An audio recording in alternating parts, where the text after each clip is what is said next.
Coming up for our first match for the ladder. Well, I know Pikguy, fantastic player on the Jackal, fantastic watch, just a pretty good fella when it comes to using this character. Jam's loving wife, first time seeing her, and on Bridget, rare character right now, so a couple of rare characters in a rare bout is the best way to put it.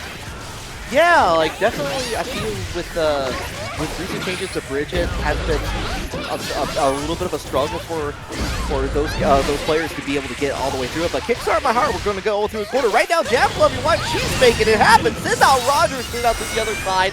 Get that positive bonus. Alright, deciding to play it cool, looking for the approach. We're hopping about PRC, but doesn't opt to anti-air, opts to just get maximum minion play. Not a bad idea, but Pikguy calling out the power, he's able to take a turn. Corner, and lock, not enough to kill, but the reset's what's going to do it. Jam's loving white. She's going up 1 in rounds. Yeah, one thing that has definitely not changed with Bridget is being able to change out and set up the mix-up. If you are good at the mix-up, being able to switch it out and be able to trick your opponent into guessing the wrong button on there, you're going to have a bad time against Bridget. And right now, Jam's loving wife is showcasing that. Bumps out. Oh. Okay, did get the setup that they wanted, but in the end, able to get a decent bit of damage off the bait in the burst. Now Pikguy in a dominant scenario, holding the screen space and putting Jam's loving wife in the corner. Oh, and the tap dust on top of that here. You got the Forever Elysian driver, new and improved. Go ahead, bring it down on there, get to the other side. Not enough to kill, but damn near close. Nice. Keep the pressure on the minion, YRC to deny. Ooh, with the 2k for the punish. Pikguy tying it up. And a question for you, Risky Sweep. Can you really be Jam's loving wife if you're not playing the character?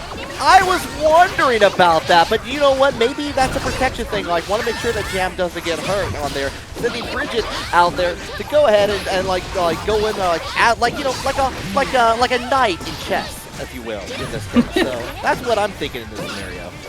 Fair enough. Fair enough. Holding the screen space, Pikguy looking for an opportunity to push him, and the minions denies the dive with the parry. Not a bad play for sure, but burst off the table is allowing Jam's loving wife to take the corner. Oh, I love the use of the shield in there just to get the bounce off their friends, especially from a high distance. Now going to be able to set up the minion and bait out the starship. Doesn't get anything else after it, but the minion is there for the assist. Aye, very nice clapper, catching the backdash there. Pikguy going up 1. Does appear to be kind of running the set, has neutral down, understands where you want to go, understands how to counter you. So Jam's loving wife maybe need to delay some of their options in offense, or maybe she needs to look for different avenues for getting in. Yeah, was trying to take her turn back a little bit too eagerly, especially with Starship. Now that you can no longer cancel with RC on there afterwards from DP motions like that, you have to be very cognizant. It's like, do I really want to use this option on here? Are they just expecting it? Are they going to bait it out? And I'm going to be in a world of hurt. And that didn't quite happen to a significant degree, but enough to probably where you should start taking some notice. Yeah. Duel 1. There we go. 1-0. And we're seeing the swap. There we go. Jam's loving wife on the main there. So, probably used to playing Bridget. Bridget's probably the main. But Jam's the new character that she really wants to make work. And oh my god, the explosion setups. A nice blocking on the tap out there afterwards. Here we're going to go ahead and get down. And I like the option of going in for the flying kick on there afterwards, because even if you got bursted, you got out of the corner and back into neutral on there. Baits out the throw, returns with Jam's loving wife out there unknown. A little bit of puffball as a follow-up, and going to get ahead with the enhanced version of the overhead. Up to again, hold that screen space. Jam loving wife sending the dragon kick, not a bad idea, into the RC to take a turn, but then continue the pressure after the overhead. I'm pretty sure that Jam's turn, but before catching him.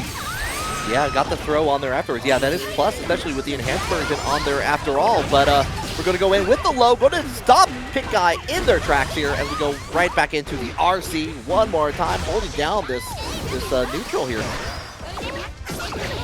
Nice 1 HP, and that's what's going to do it. The minion clap, getting the kill there. Jam's loving wave. Starting to feel a bit more of the pressure, and that's another good round start for Pikguy. Pikguy's on it. Pikguy is not only on it, but has all 3 minions out to play. There goes ahead, gets the wall splat, and enough for the overdrive on top of that here. Beautiful, half that life bar already gone from Jam's loving wife. Oh, going for the delayed kick, try and put you into the corner, going for a parry. Not a bad play, go for parry. Jam's parry is a very active, good counter projectiles type thing. But not finding good situations to use them, but gets in with the low. Beautiful play. Able to start up with the first push in the corner.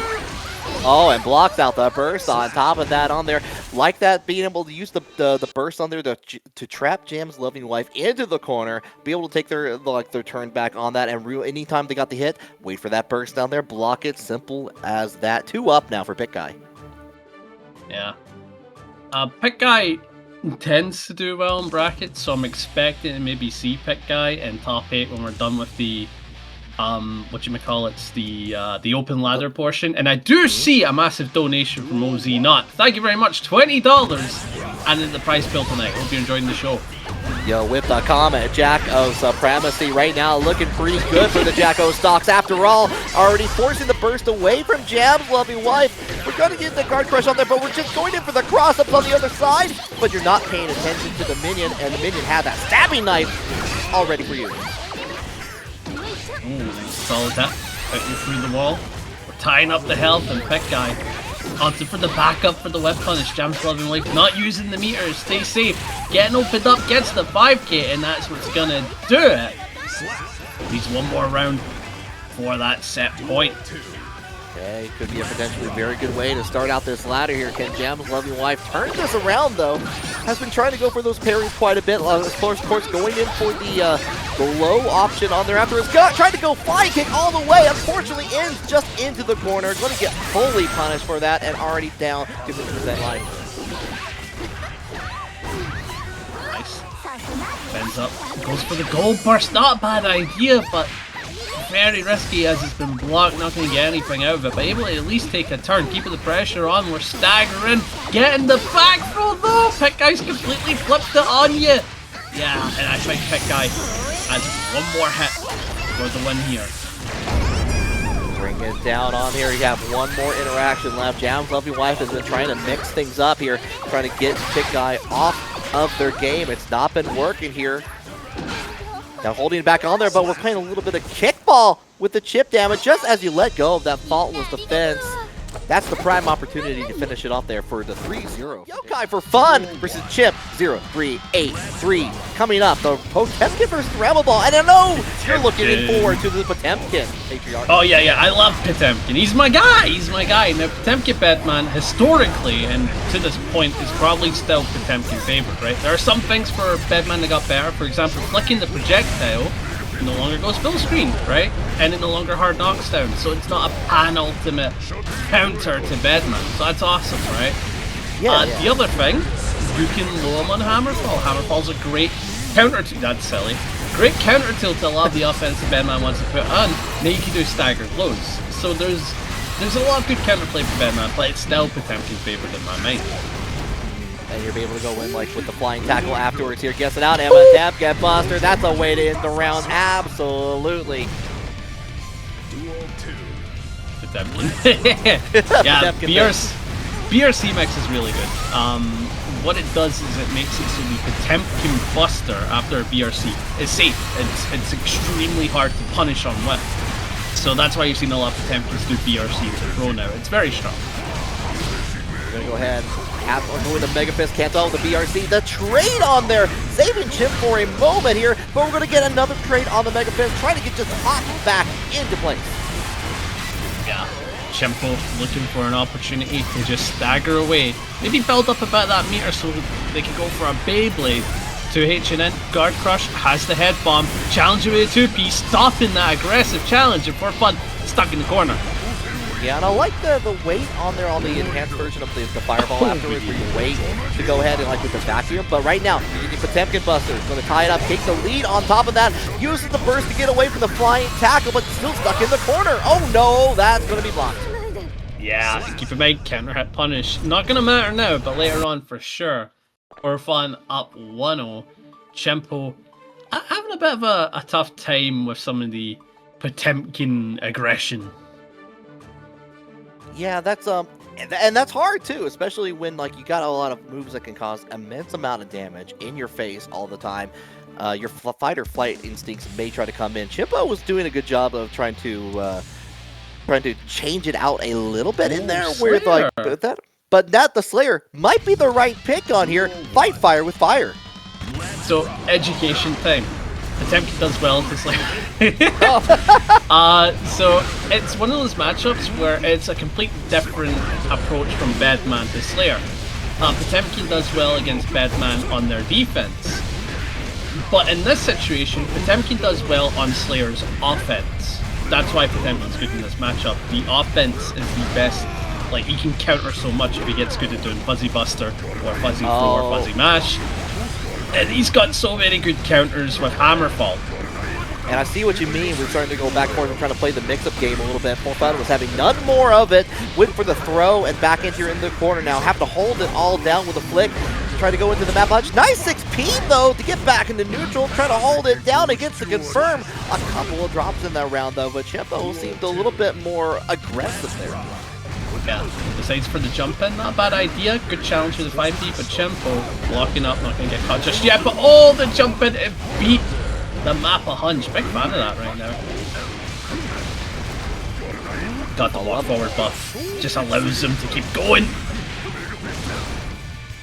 Oh, and you got the walls flat. You got all the buttons in the world. A perfect answer for that. Not taking that round lightly at all here. One each here. Yeah, a fantastic round as well. Got the Kara back input, so I'm like, I see that. I'm looking down for me. I see what we got. Stuck in the corner though. Chimpo opening up with those 6H pressure tools. If you crouch block it, it's -3. We go for the burst that push you off. No meter on that Hammerfall. Big punish. We're going to get back into the corner here. We're trying to hold it down. We're going to go one more time with a follow-up. Thin it out with a map of hunch. Not going to use any of that meter. Just going to get the positive bonus. Make sure they have the full stick of water. We're going to use the BC immediately from the get-go, though. Oh, throwing Master's Hammer. That is the counterplay. Just like Chimpo. Goes for the 5k, not a bad idea. The Heavenly was a bit silly for fun. Your opponent's giving you no reason to call out the Heavenly just yet. Gets the far slash to not confirm it to Hammerfall. But this is still a fantastic scenario. Oh, was able to actually just jump over the hurdle on there, get the high jump. One more touch is all you need. Try to go for the tap dodge, cancel out the RC, gets thrown out of it. Oh, bad situation time. Very cheeky. For fun, went for a JS, probably a delayed option afterwards to call it the backdash, and Chimpo with the defensive throw. For fun's done the exact same thing. Right back at you, Chimpo. Goes 4. Quite like that.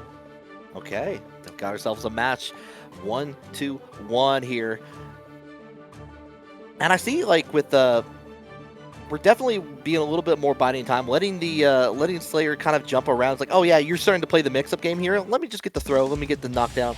Put a little bit of Garuda impact like going on like on there afterwards. But we're gonna see how that adjusts here as we go into critical game number 3. Duel 1. Let's rock.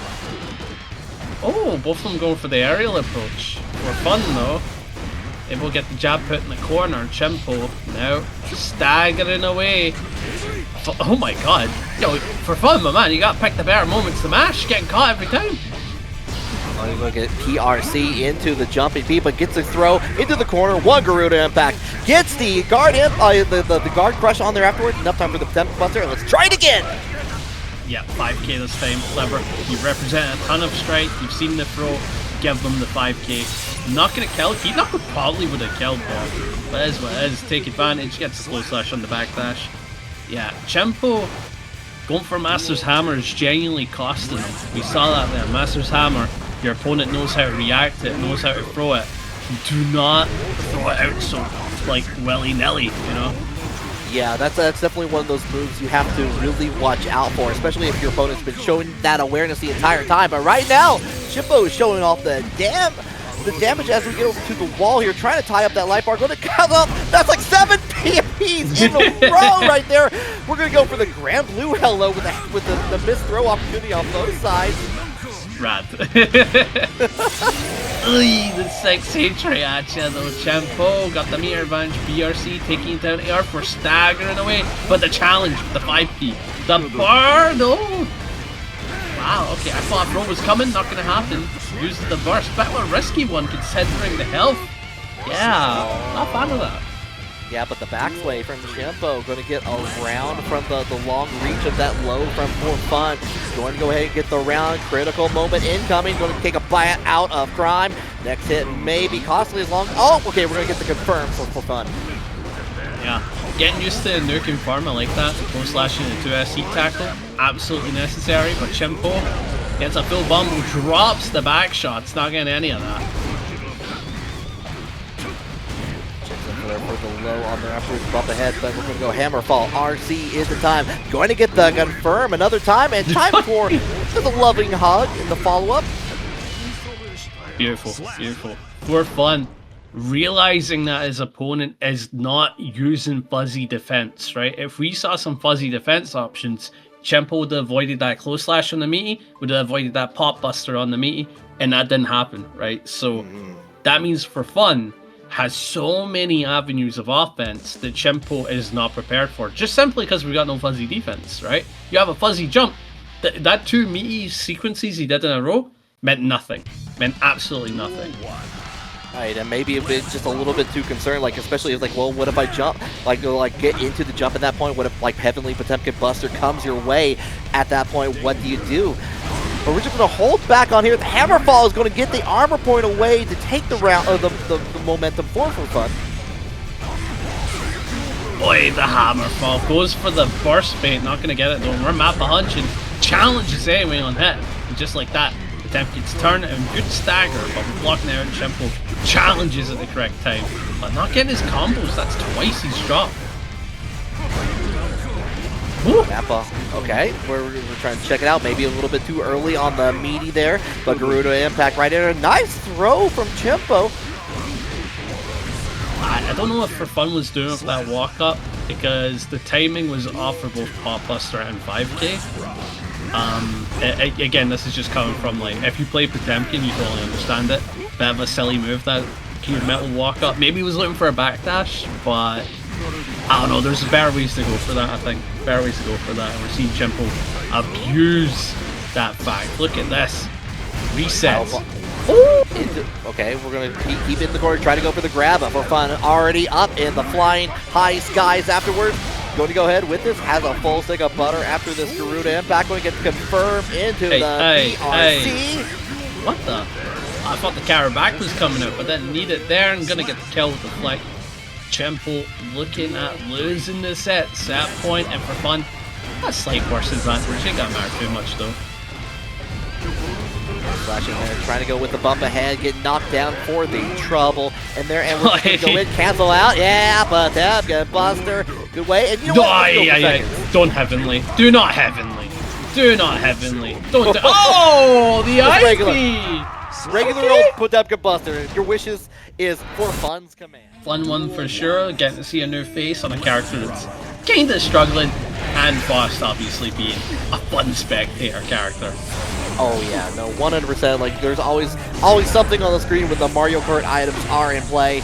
Of course, it's not right before the changes that Testament's going to get with the lower unholy divers, like sending it out there afterwards. So we're not going to be able to see that just yet. But in the meantime, we're going to go with the damage into the throw for Pip Gaming. Let's follow what could this be? Okay.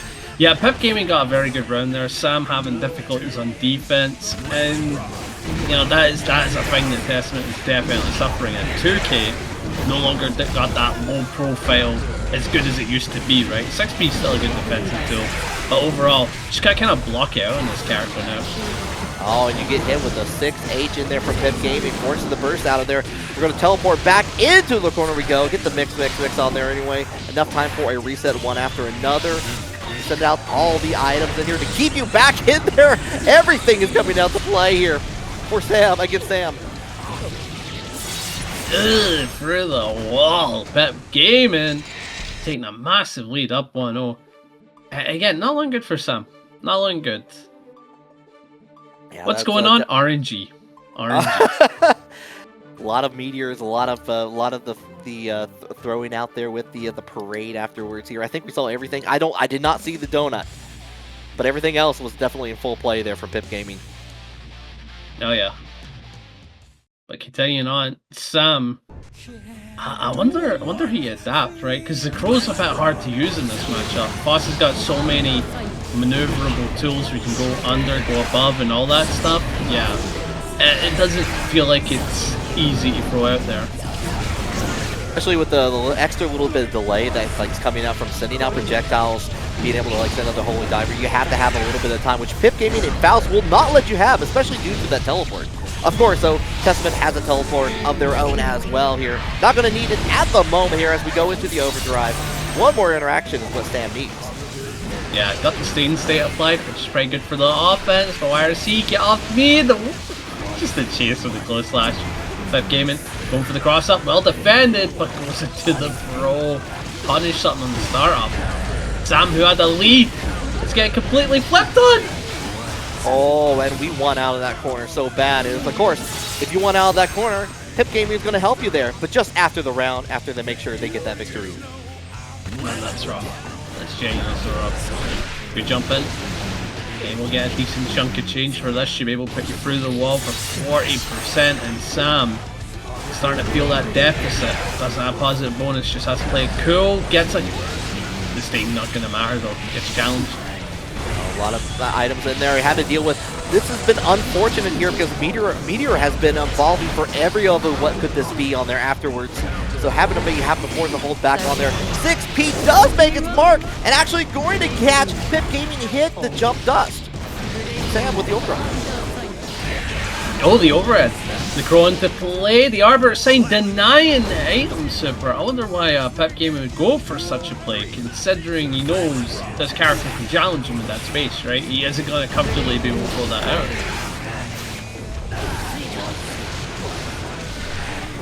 Mix it into the corner here. Going to keep Sam right there.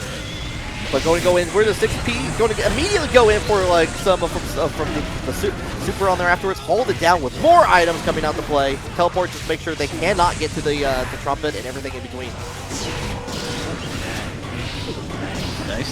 Hey, we'll get some decent items here. The donut, not so much, but that bomb very much in play. And Sam having to hold the items. Oh, the banana.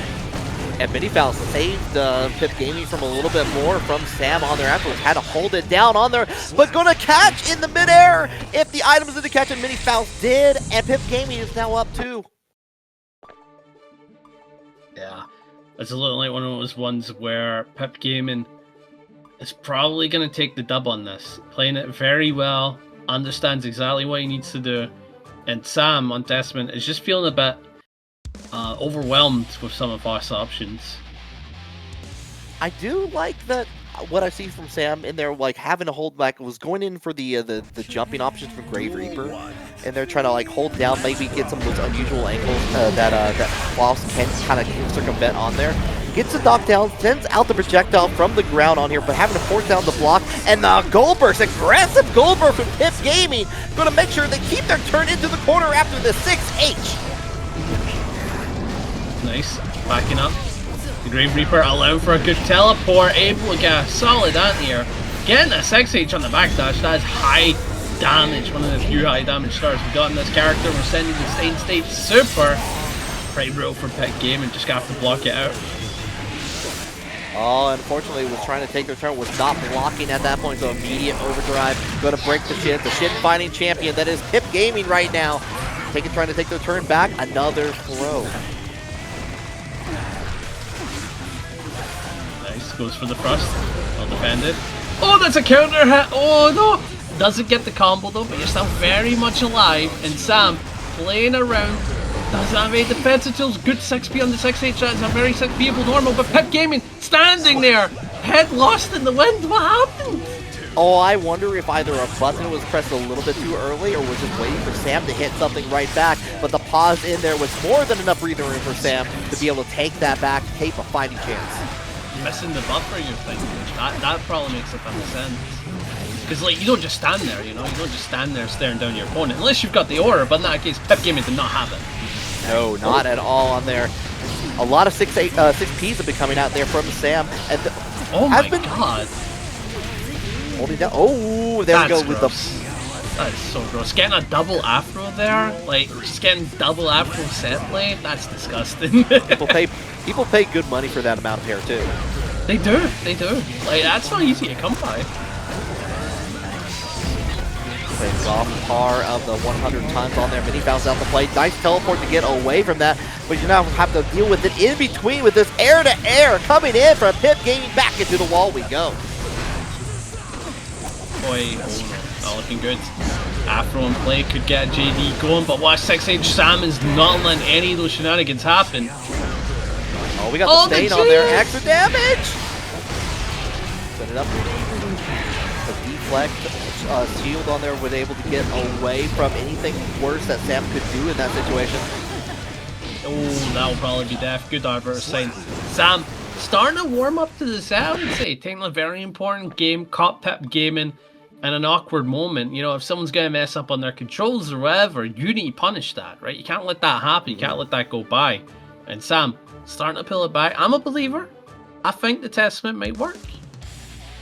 One thing I'm loving from Sam right now has been, maybe been doing it a little bit too much here with the 6Ps. Been like making sure anytime that Pip Gaming's like, I'm ready to go for my 6H option. Anything with the slower, like with the 6P or 6H or anything there, happy to 6P right back on it. And it's actually bit Sam a couple times later on as Pip Gaming's caught onto that. I want to see what Sam does to adjust here. No, good burst. Sam having to deal with the banana. Yeah, that's going to lead to okay. Pip Gaming missed out on the confirm, but still able to take the turn. Look at this, quite a nasty left, right? Either didn't want to deal with the guard crush from the meteorites, but got hit, which led to a little bit of a combo right back at it. And we're too far away for the overdrive to hit. Pip Gaming's going to reach out, play it like with the fish. Oh, not looking good. Oh, gets the pop. Pip Gaming with the head bomb. Could send it. Could get a nasty lift going. Afro applied on you. Sets on fire. Could get a good turn here, but Sam just deciding up back. Doesn't even want to engage with any of this. And it's not a bad idea. Oh, you better get away from that bomb. You better get away from that bomb because it's going to explode just like that. Sam did try to get away from it. With the RC, maybe thought they were just outside of that range, but got pushed back from just the back and forth happening at the very end. Yeah, this character, man, I'll tell you. Like, Faust is not a top tier menace, right? But my goodness, does it feel toxic? You know what I mean?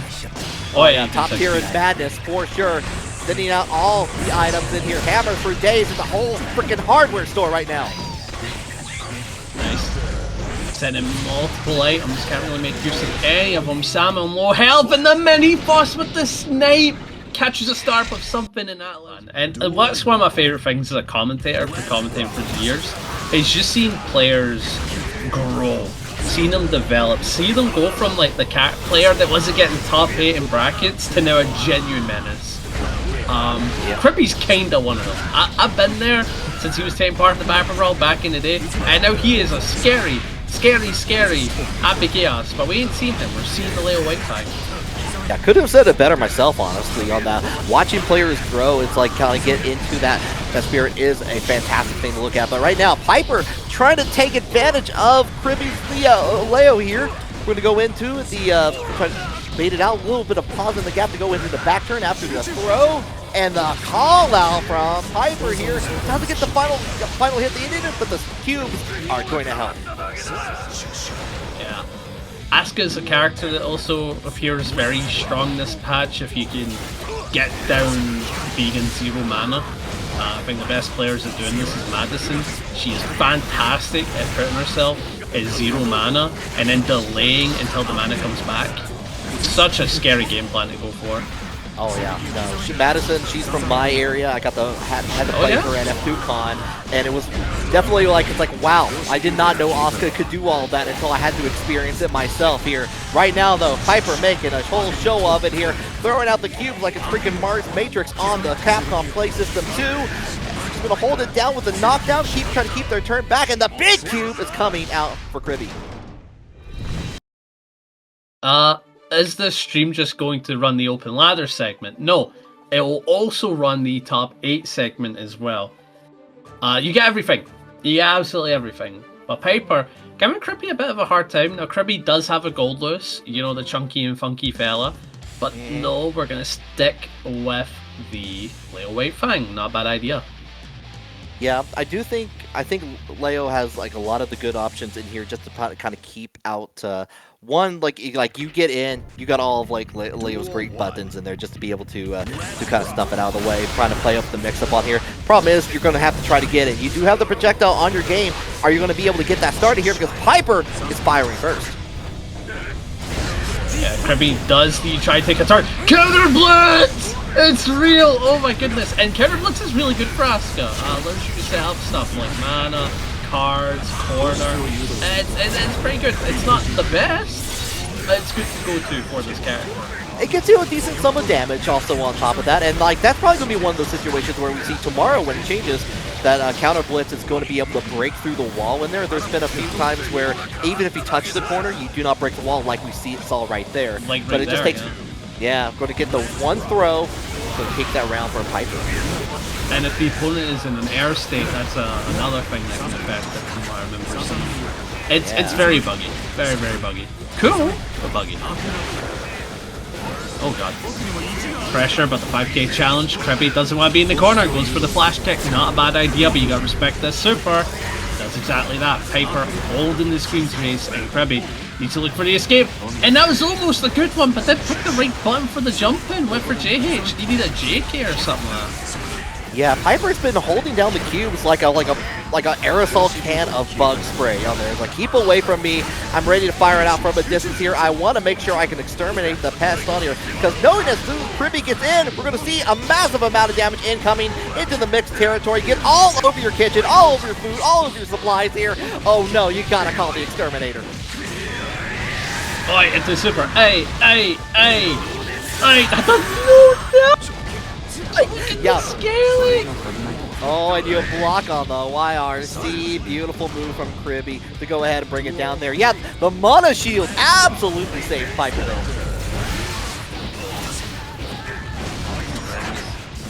Yeah, decent combo. Piper with the jump in. Looking out for the burst, but Kriby doesn't bite, and then we're knocked down into the corner. Kriby needs to find an escape. The staff is out in play. So use the burst to kind of keep back on here. Firing on the projectile. Oh my goodness! Waited out the proper timing to get away from the projectile and the staff. Beautiful move from Kriby. Hey, into the hit. Very nice. Kriby starting to mount a comeback. Beautifully done 1-1. Would love to see how Kriby continues this. I would like to see it. Because it's still stressful for both sides. I'm just wondering if Kriby's going to take that next step forward and make it stressful for only Piper. Also, I noticed that GC Yoshi has joined today. Is GC still on the Bedman? You know, last I saw was on the Bedman for that. However, with how the ladders go sometimes, especially in like certain games, people try different things on here. I'd like either way. Very curious to see what we see on the stream here. In the meantime, though, 1-1 here between Kriby and Piper. Trying to see how that stamina is going to hold up for both players. Nice. Oh, big flash kick. Yeah, you can't get pressure started on this guy. He's a menace. 6p something, I have no idea what, but very far-reaching normal. Piper's got to be very careful. Mana is not into play there. And finally just came back here, but any damage was going to be... Why is this working? Oh, sorry, what was that? Why is this working? Why is this Gaio playstyle working on Leo Whitefang? That's absurd. Definitely the respect is on the full table here. We're trying to get on the approach. No, get away from that with the BRC 6P. Try to get in the back turn. Get denied by Piper. Oh, wow, that is saucy. That was saucy. You know for a fact that Piper had the burst, we just saw a counter blitz, right? That is so cool. Kriby starting out comeback, didn't get the YRC, and now we're kind of tied up here. Beautiful 6p, but no confirm. Missed the 2H. Yeah, just a little bit too high. Got pushed away before they get the follow up. We're just going to go into the back turn, and you know what? Check it twice. Play it nice. Kriby up another round. Does have burst in the bag. 6p counter hit. Not a bad way to start. Piper getting blown up a little bit, but plenty of mana on the defense. Not going to lose a ton of health for a while. And already firing off some of those cards in there, checking. Not going to have to go to the sideboard just yet, but we're going to get a nice whiff punish based through the projectile. Throws out the overdrive on there. Going to get a whiff punish in there against Kriby. Nice. Poking away. Sending out the projectiles, looking for an avenue to get started. Mana's out. Wait, no, Piper needs to play it cool. If Kriby gets in, you're dead. Okay, good delaying. Get the follow up on there, but enough time. Let's check it out here. Get a full stick of the full cards on there. We're going to get stuff out of the way, and here comes the back turn. Deflect shield immediately. I want to keep you at a safe, respectable distance. Oh, good down. Kensei's projectile. Holding the screen space. You are not allowing to approach Kriby again. Caught by the top 5D. Baits the burst. Paper starting to get your number. Understands what you want to do on defense. That's the level of patience that you need to deal with a character like Whitefang on there afterwards. Be able to block on the burst, get the frozen on there. Not gonna. I'll make sure they're gonna keep into the corner. Bring out the big shotgun. Go and continue throwing out the cubes. Good jump in. And we'll get a good counter hit punish, getting a lot of damage off of it. And as you go through the wall, Kriby, you're gonna have to plan out. And you need to get in for one more big turn, but Piper's not allowing it. Mana out on purpose yet again, but does have a winning scenario, but good block on the Laria. Low staff coming out there meant you had to change up the occurrence on there. Nothing on the parry bait attempt on there, and the throw from Piper. We're trying to trade it out here. Get in with the throw for the RC. Doesn't have a burst to make it go on here, and going to get the round thanks to the help of the wall. Yeah, Kriby mounted quite an insane comeback, but now Piper. I wouldn't say Piper's out, right? I wouldn't say Piper's like, oh, there's no way you're beating Kriby, because that went down to the wire. Just couldn't get that final hit that they desperately needed. So I would still say Piper has an opportunity to bring this back, taking this to a fifth game. But Kriby, scary comeback. Yeah, I fully believe that this is a fully Game 5 potential on here. Piper's been doing a very good job of, for the most part, keeping Kriby out of the way there, and trying to just trying to keep that distance in there. With the knockdown on there, going to stop Kriby from with the cube already into the frozen technique. Oh, good challenge with the manaless spell. Very good tool to use. Good 2D. Jumps in with the JD. Piper staggering away with these little damage interactions here and there. Sure, it's a little bit, but it does add up. Blocking away, Kriby. Yeah, it goes for the Flash King. I was like, when's it coming, right? We've blocked way too much. Force the block back. Nothing for Kriby to get in there. The clash in the air. Trying to go with the backdash already immediately in here. Enough time to set up at least a couple of cards. Get the knockdown. Get one more for the for your hand. Good deck on the bro. Jumps in. Oh, beautiful whip punish, but unfortunately nothing to confirm. Bar slash with no mana, no spells, no nothing. Not really a whole lot you can confirm into. And now Piper in the corner, but not anymore. What back throw? Kriby stuck in the corner.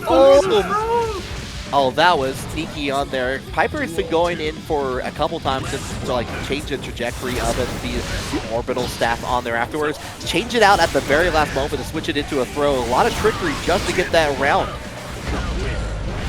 Oh, good on you. The burst off the team. Kriby does also have burst.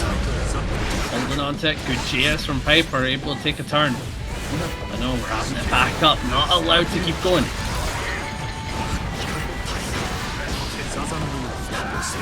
Fires it out. PRC trying to keep it on there. Jumps onto the other side. Puts Piper into the corner, but it doesn't matter because the back throw, enough time to get a couple of extra cards. Reload that.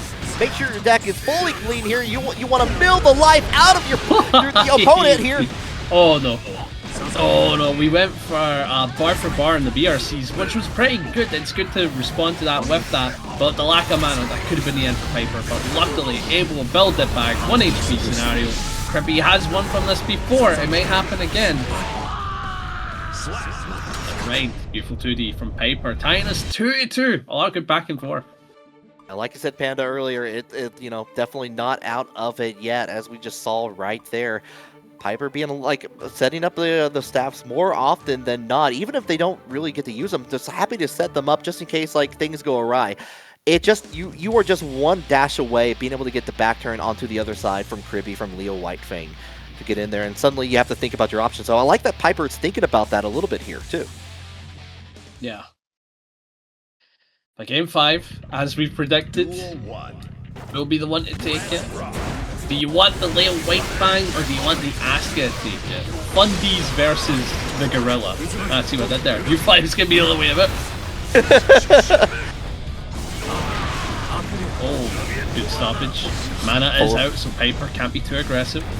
Full projectile war incoming on here. Happy to throw out the red ones afterwards. Nice block on that tap dust from Kriby, but not too far away for just the cube to get in your face.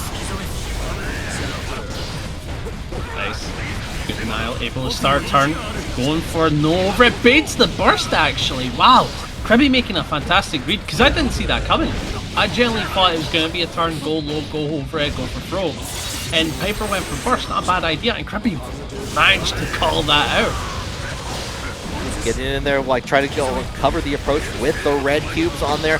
Don't get caught onto the other side. A lot of these lows are chipping away at the final health of Piper, leading Kriby into set point. With that set point lead, Piper gonna have to start a very good comeback. And already taking the round start, this is the way to go. Out of mana, but again, it's in a situation where you don't mind being out of mana. You can bring it back just like that. Out of mana, but not out of options. Just got the mana, the shield right back. Immediately spins that out because the mana did deplete. Going to try to hold down that with the overdrive. Happily jumping over it by Kriby. H flash kick, able to get a full bombo. Mana is back in action over Kriby going on the up. It baits the gold burst, but you get nothing for that. Beautiful backdash on the overhead option here, but not out of the corner. In fact, we're going to go clear onto the other side, get the positive bonus for Piper, but we're going to get caught with the counter hit from the RC. Boy, baited, but it's not going to mean nothing. Kriby at 1 HP gets checked out, and just like we're getting the final game, final round scenario. Piper or Kriby, Leo or Asuka. Oh, I love to see it here. Playing a little bit more riding forward out here against Kriby. Just going to try to go in with the lows. This time already jumping out over the edge here.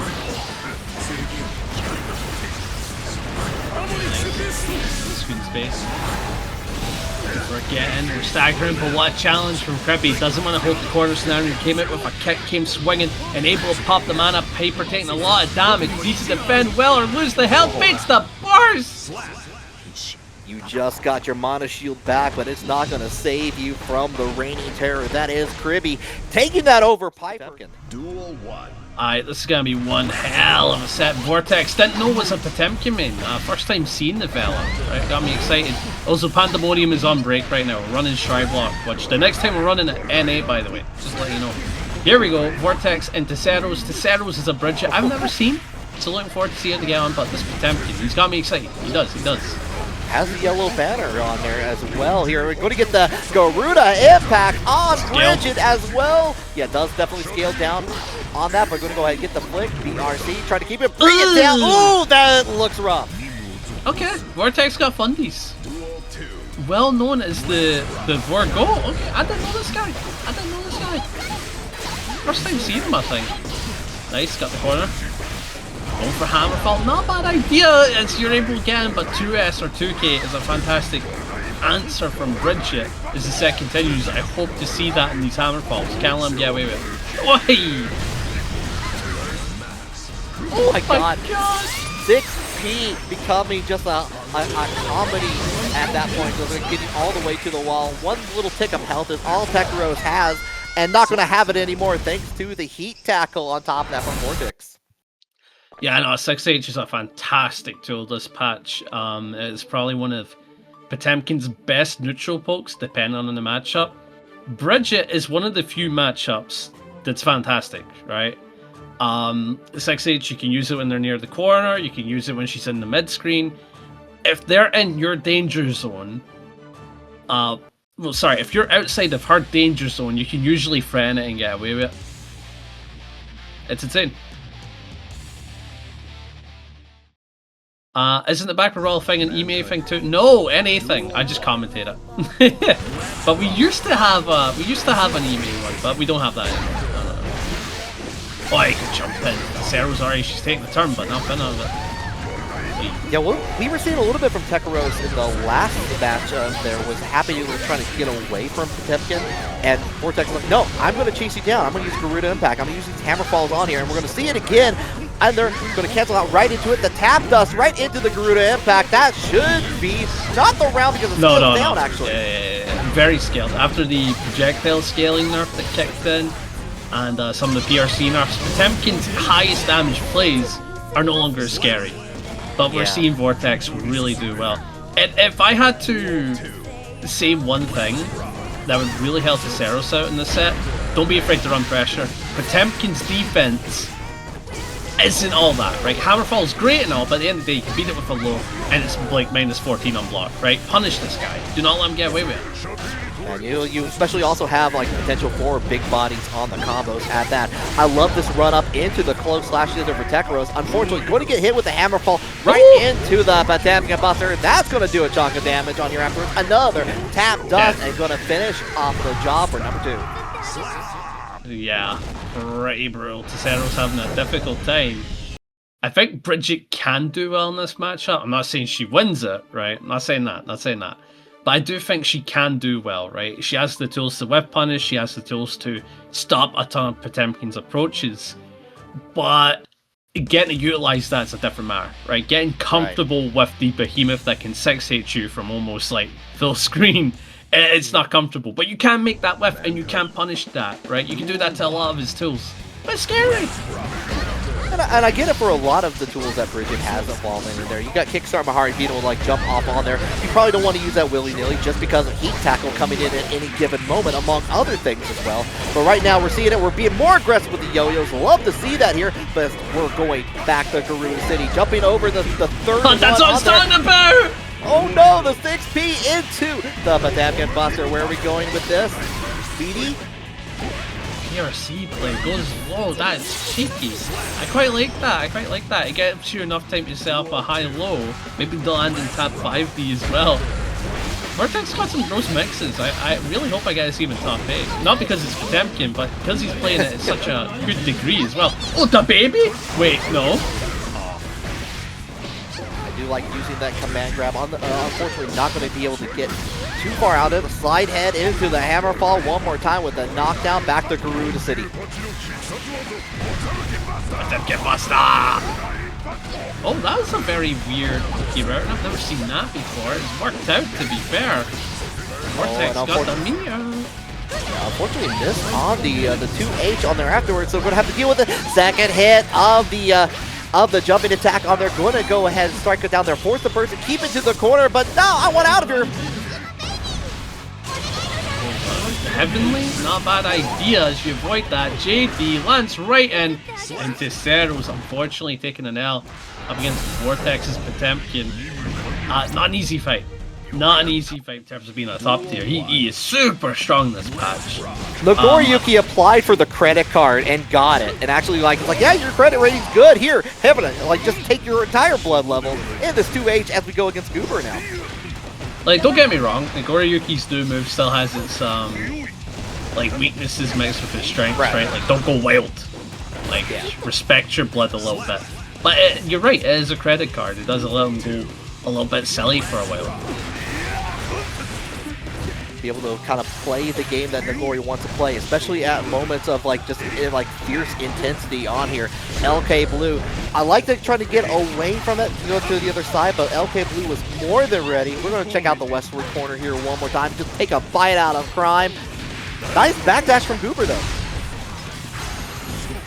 Looking for an anti-air, decides to jump out. LKBLUE stuck in the corner. Goober threatening some nasty mix, but again, it's a PRC play, so the damage you're getting is basically minimal, nothing. This is Nagoriyuki as well with 1 blood. He's tanky. Capcom puts themselves into the corner here, but we're going to go on to the other side. One more time for the low. Low's been working, and they keep on working. No, goes low. Goes low again. Push it through the wall. LKBLUE. getting tied up in terms of health, but DP round start, still one of the Nagoriyuki round starts. It's so quick, so active, beating Goober there 1-0. Yeah, and it's so versatile too. So like you get the first one on there, you could delay that for so long to where you think it's like, oh, surely it's my turn now. Nope, they still have it active. They hit the button on there, you get that big counter hit, and you start regretting every moment of your life up to that point. Yeah. Not to mention it's also special cancelable, so the Beyblade can be showing up, you know, or the Fukio if he confirms the first hit, you know. It's a very nasty place to be. Yeah. What I did see from Goober though was LKBLUE's not checking their toes here. Maybe changing that up like between for the second game. Wonder how they can take advantage of that. No. Okay, giving up the burst pretty early. Goober is stuck in the offense. Gets caught by the occasional 6K. Decides to escape out the corner. High blood for Nago. Goober gotta be careful. Can't get too, you know, like, can't get too comfortable. Is the way to put it. Double 2H on there into the Capel. Nice use of the air throw on there, but doesn't get the meaty on there after. Oh, left, right. We are going low at this point here. Another time for the Tam Topper. We're going to keep on doing it. Yeah, Millia's always had a good time against Nagoriyuki once she gets started. One of the few characters that can't really do much about H-Desk, can't really do much about some of the silly stuff. But we are seeing that if Goober gets a turn, I can dominate against LKBLUE. Can dominate, just don't get hit. Don't get hit as a trial and true for Millia games on here. So it's going to get with the 6P coming in. Take a flight out of crime one more time on there. Traded with the low from LKBLUE this time. Oh, I like the jump out. Okay, get caught by another command grab. LKBLUE, we can tell, is a bit of a grab-heavy Nagoriyuki. Once you've clocked that, a lot of the offense does become a wee bit more predictable, but not easy. Not easy. The winger on there afterwards, and the close slash on top of that here. Iron Saber, unfortunately, mistimed on that, so going to get the full punish and the trade off from there from LKBLUE, stealing that round. That's brutal. That is so brutal. Like, you play well, go for the burst on defense. He was waiting, you know, and then he's a high damage character. He just has a go burst. To the throw, prime opportunity here. You have just hit 100%, spend 50% of it here. Are you going to spend the other 50% just to go ahead, break the wall with the overdrive? Yes, you are. And with the wall break and the blood going down from those 6Hs and supers, there's a lot of work with a good backdash on the throw. Okay, Mix-Up City. Check it out one more time for trading in, mixing up a little bit with the close slashes on there. This time, going to have access to the RC afterwards into the tandem top. Nothing for it. Oh, and here, bring you down to earth, but jumps a bit. Goober not gonna get opened up just yet. The 2H to deny the airspace, and there we go. Credit card applied, but can't really do anything with it. As we know, already used a ton of blood, so can't really just Beyblade in. Goober plays the full screen. You have to respect that. Oh. 2S. Beautifully done, 2-0. 2S goes a long way at that point here. 2-0, but it would be the same for Goober. Being able to mix it up here has been able to put in a lot of work to go to that point, but it's just been a couple of missed opportunities in there that LKBLUE has been taking full advantage of.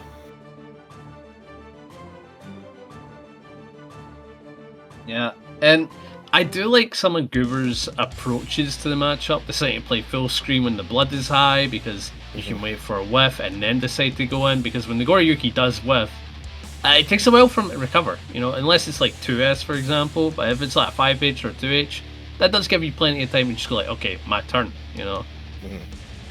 So Goober does have the right mindset, I would say, but it's the character. Goober in the chat says they got this one though, trust. So we'll see how that goes in here as we go into game number 3. Already backdashing, trying to get away from him. Had the right idea in there, but too far away to get the punish in there from the close slash from Goober.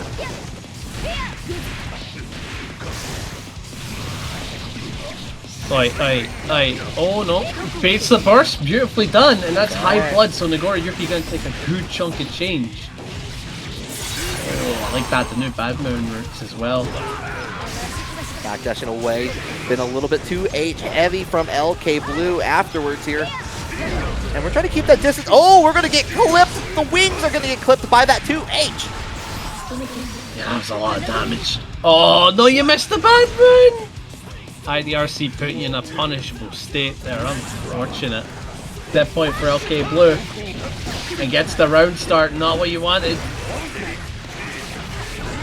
Bad situation to be in. Does get the deflect shield on there afterwards. Gets a little bit pushed away, but we're back into the situation. Deal with all the chip from level 3 Nago.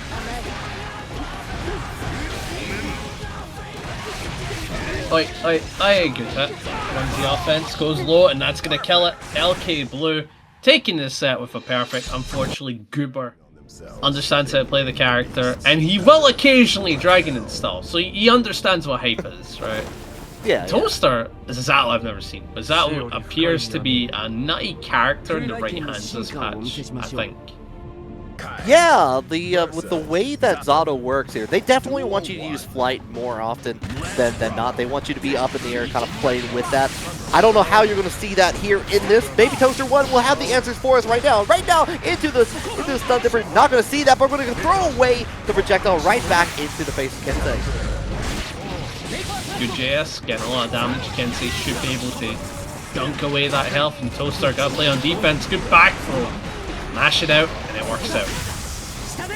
Well, and I love Kensei's just aggressiveness on there. It's like not even waiting for the tap dust to come out, just going to happily get the 2P out of the way and back into neutral. No! Projectile, the burst off the table. Kensei looking for an approach to, but getting denied on every front. Toaster gonna play a kill. What a JS! Not gonna be enough to kill.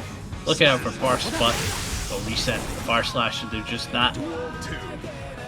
Far Slash making a splash on there afterwards, so going to go in, get another one to start out here. Going to go in with the jumping slash to take over the corner. 5K. Holding the screen space with that fireball. Huge buffs that fireball. Real zoning tool now is the way to put it. Giving the hand with the 2S on there afterwards here, so we're going to go right into the corner here. Help with the help. Eddie having to use a lot of follows defense to get the push away. A lot of meter. Yeah, we're staggering. Right side. Oh, big anti-air. Now we're staggering even more. Filling Yen, tap 5D, well defended. Toaster 1 gets the command grab. And the sharks drowning in the pools.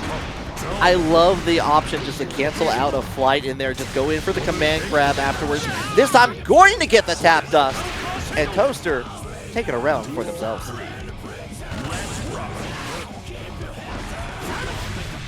Nice. Get some hits. Toaster blocking up. Not going to open up. Decides to catch you with the left right. Gets the wall scenario, but no. Rocked right out the corner. It's very unfortunate. 6P to bring out the skull on there afterwards. So we're gonna check it out there. You gotta worry about Eddie behind you, even if you push Zato away. Hey. Solid hits. Drop the combo! That's not like Kensei! That's not like Kensei at all!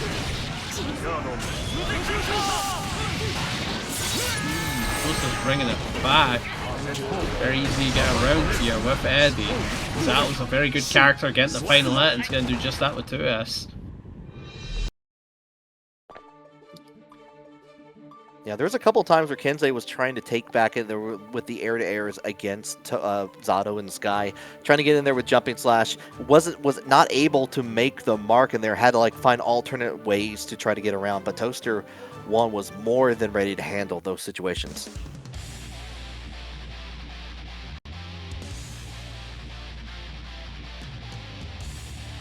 As Toaster continues on, kinda curious to see how Kensei's getting on, because I think it was mostly down to a drop combo, because we know Kensei's pretty clean when it comes to comboing, very clean at playing the character, and just had a mishap. So I'm thinking if that gets honed in a bit, I can see maybe able to take a few games back to back.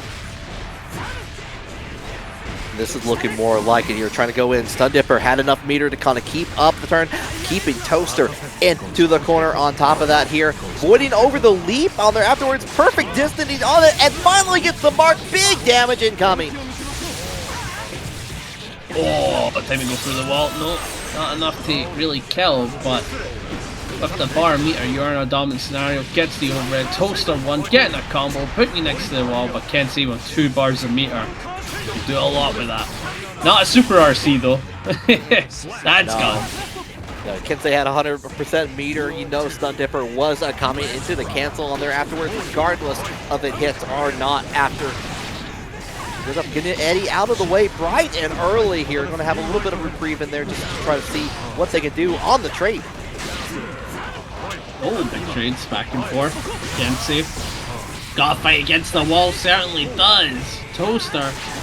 No Eddie in the bag. We're challenging out. Eddie is back. Can actually run some offense with him. The frog for the left, right. No getting anything to open up Kensei. Well defended. Getting the hits here. This burst making appearance real soon. Set up the projectile one more time. Charge this time.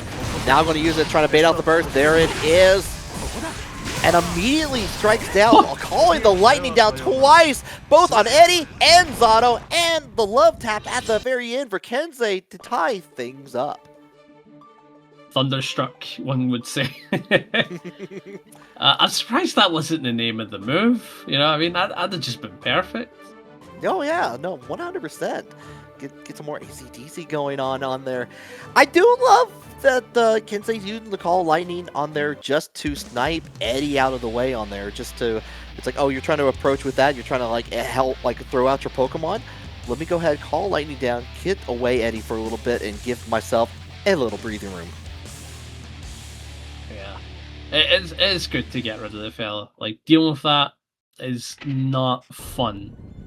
But here we go, getting back into it, 1-1. Round start going in the favor of Toaster, able to set up an Eddie, but not catching the combo. Missed out on a lot of combos, I would say. Great, gonna have to build up the caught the backdash and the fly in with the counter hit coming in for Kensei. So in a good position, has to use the burst though because Eddie was about to make things a lot worse. Nice. Keep the pressure on. With Eddie able to set up the low into the overhead. It's the classic. It's not fun to be in. Kensei gonna go through the wall with a decent chunk of change, but Kensei does have that bar. Oh, and the tricky close slash on the run under afterwards here.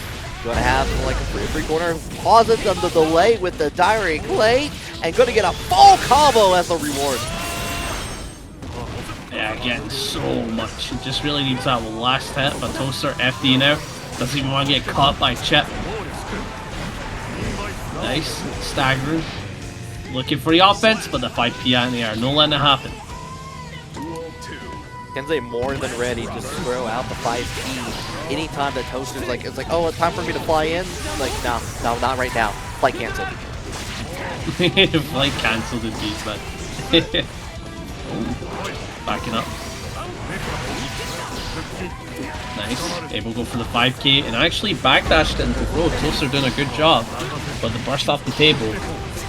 Kensei got to play it clean from here. Again, opened up, should be able to put him through the wall with the super hard knockdown, and Eddie is back to maximum. That's exactly what we need. We're piercing out there. We do get a light hit, and we send out the oppose on there afterwards here. We're going to get the call out, but not out of options here just because Zato has the corner.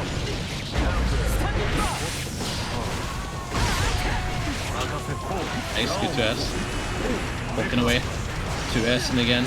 Into the low, into the throw. Toaster catching him with the throw. Well aware you've been doing a lot of defensive options that are patient, not really mashy. Throws the perfect option. Oh, and the weight, the patience on there on the other side does get the hit with the close slash in there enough time. Takes the corner back familiar times. Incoming. Going to get the tap dust on top of that here into the Sun Void. We all... Nice. into the overhead, into the throw. Because it's a command grab, a lot of damage for sure. You've got the corner, and we're locking it. Toaster, keeping Kensei trapped like a rat, has to find a way out and just get caught here and there. And that is going to do it. 2-1 for Toaster. Kensei, not looking good for him, because in my mind, I expected Kensei to be the winner of this. Yeah, the turnaround there from Toaster 1 to take the lead at that point there was doing a really good job of holding down the fort against a lot of Kensei's options on there, especially in the corner. Even with Eddie out of the way, it's like, nope, I'm still going to make sure that it is my turn that you're looking at, not yours. Yeah.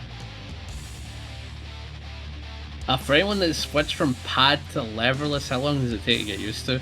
I can't imagine getting used to that. I am a hardcore pad player until I die, bro. Until I die. As a leverless player on that, I have a couple answers for that, but we're getting right into the match, so I'll save that for post-match here potentially as we get into a potential set point here for Toaster 1.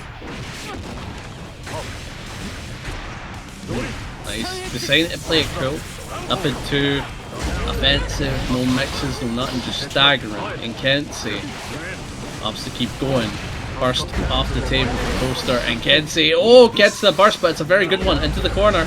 Gets the throw, but because it was a PRC play, very skilled combo. That would have been way higher. Toaster 1's been doing also a good job of calling out when Kensei's trying to take their turn back with that.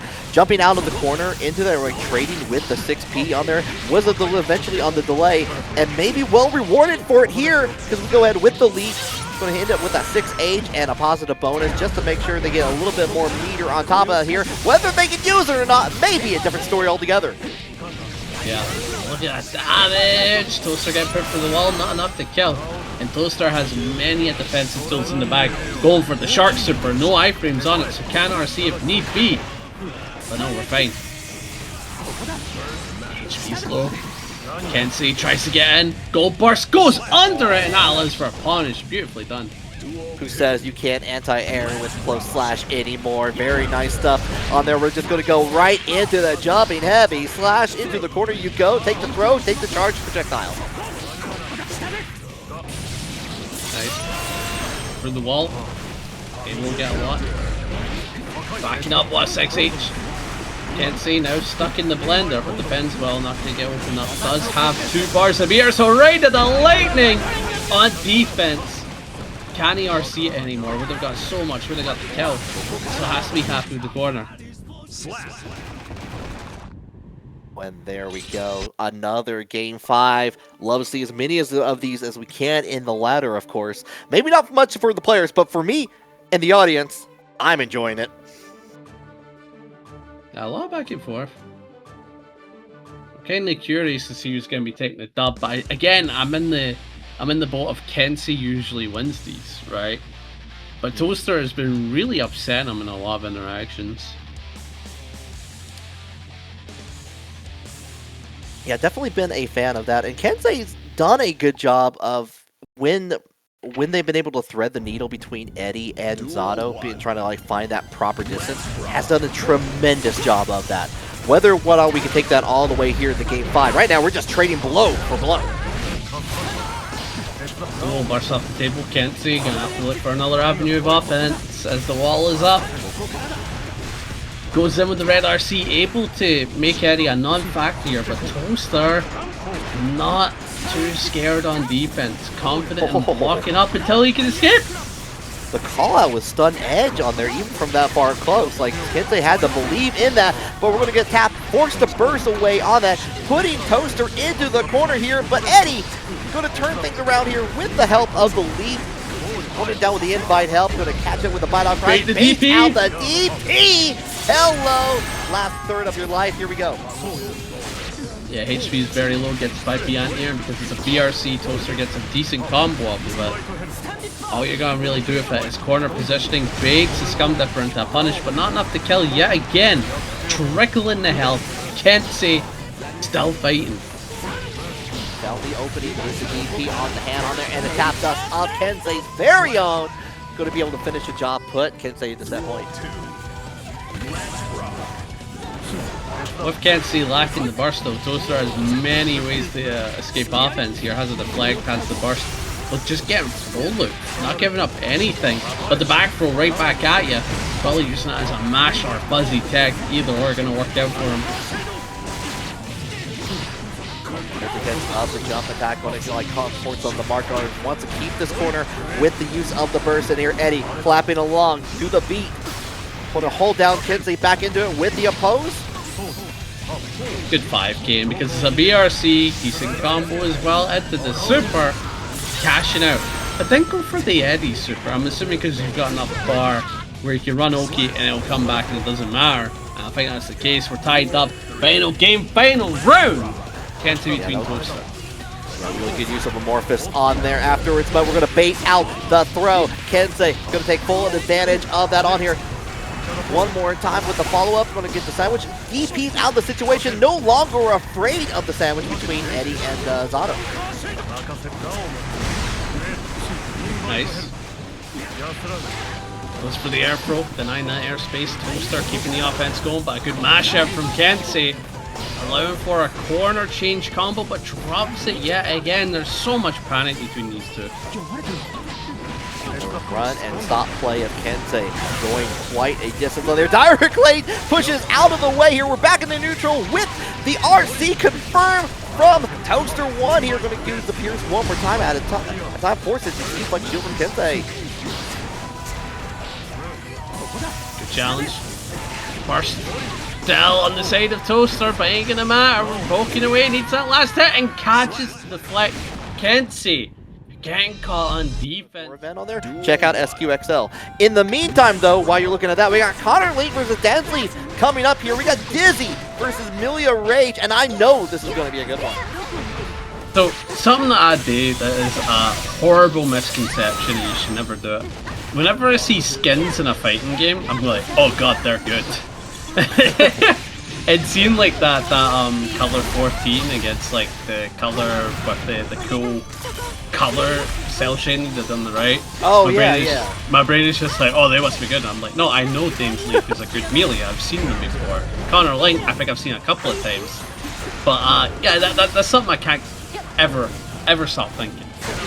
Oh yeah, it's like no, yeah, especially in games where you have the grind for skins like that. I totally get it. Yeah. Right now, DainsLeif looks like it's like showcasing why they deserve that skin, even though it was free 50 on there. We're gonna go right into the corner thanks to the Buzzsaw Blade. Iron Savior, bring it down. That's a flash. Duel 2. Yeah, it's like you play in TF2, you see a golden frying pan, and it's like, you know, questions start getting asked. Yeah. What's he doing with that? Is he really that clean? Oh, yeah. Jump back. I had the Salmon Max. I had the Salmon Max losing more, so I get it. I get it on that. Oh, damn! Knock down Wings of Light. Got about 5 seconds left on the clock. We have used a bit of a bar meter, so we're only really putting our opponent on 1 HP if it gets the pop. Here we go, and does exactly that. Gets that with a 2D Connorlink. Very well that round, and that's something that's very scary about Dizzy. Zoner set play, but her damage is very, very high. You really don't want to get hit by this character off of the right normal. Right. We saw DainsLeif, especially in that first round, doing a lot of good job of trying to avoid using the compel and a lot of things just to get around the ice field. Now we're just having to deal with it then as we're roasting some chestnuts, getting away with the double jump, trying to get on the other side.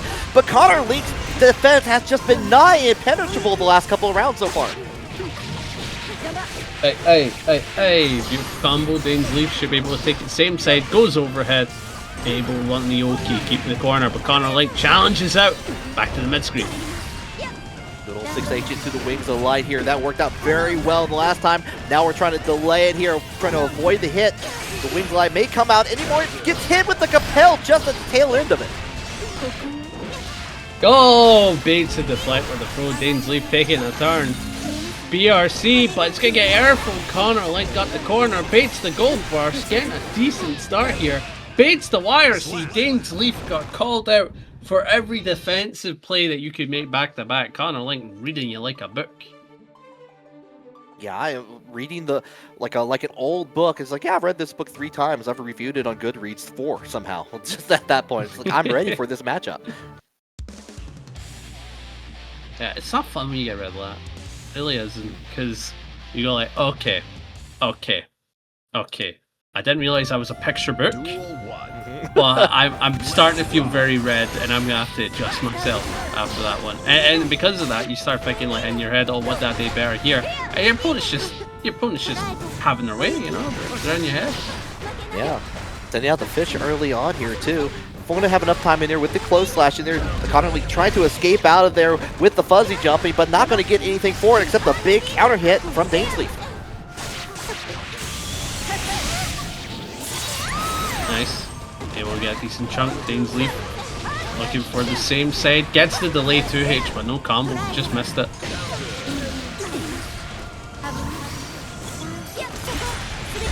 Chestnuts and fish all coming out to play, but it's going to turn around the ice field in the favor of DainsLeif. Not enough to kill.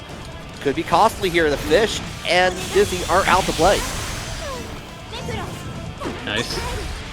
Jumps over, playing a cool. Close slash into punish. DainsLeif taking that round. First advantage slightly on their side, so it could play out well from the get-go, but Connorlink steals the turn. Staggering, good challenge to the 5k. Connorlink's taking the turn, but good denial of the 2p. DainsLeif going left, right, and Nate's really in control. It's a lot of passing of the turn. Yeah, a lot of delays in the 10 top on there just to see what sort of big options going to go in. Gets in with the 5H, but going to get turned around. Forced to use the burst to avoid additional damage.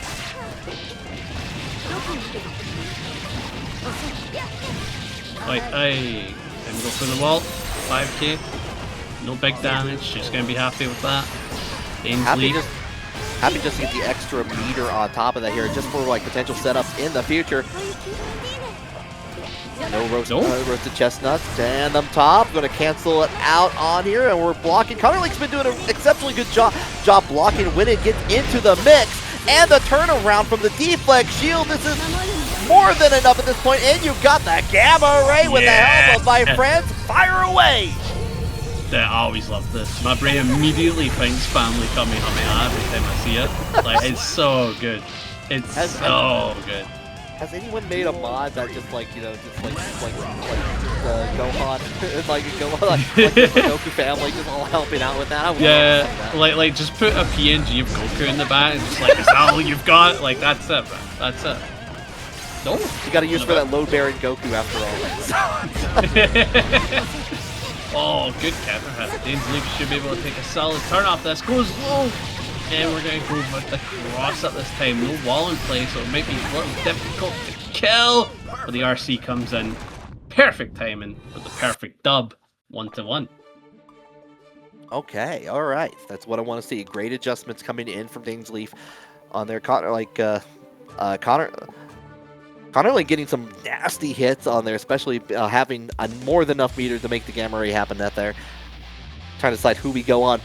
We got 4 minutes until the end of the ladder closing on here, so we might have. No, they'll probably sync up perfectly then, right? Mm-hmm. Not unless we go to Game 5, which is more than possible right now. Great 6P from DainsLeif.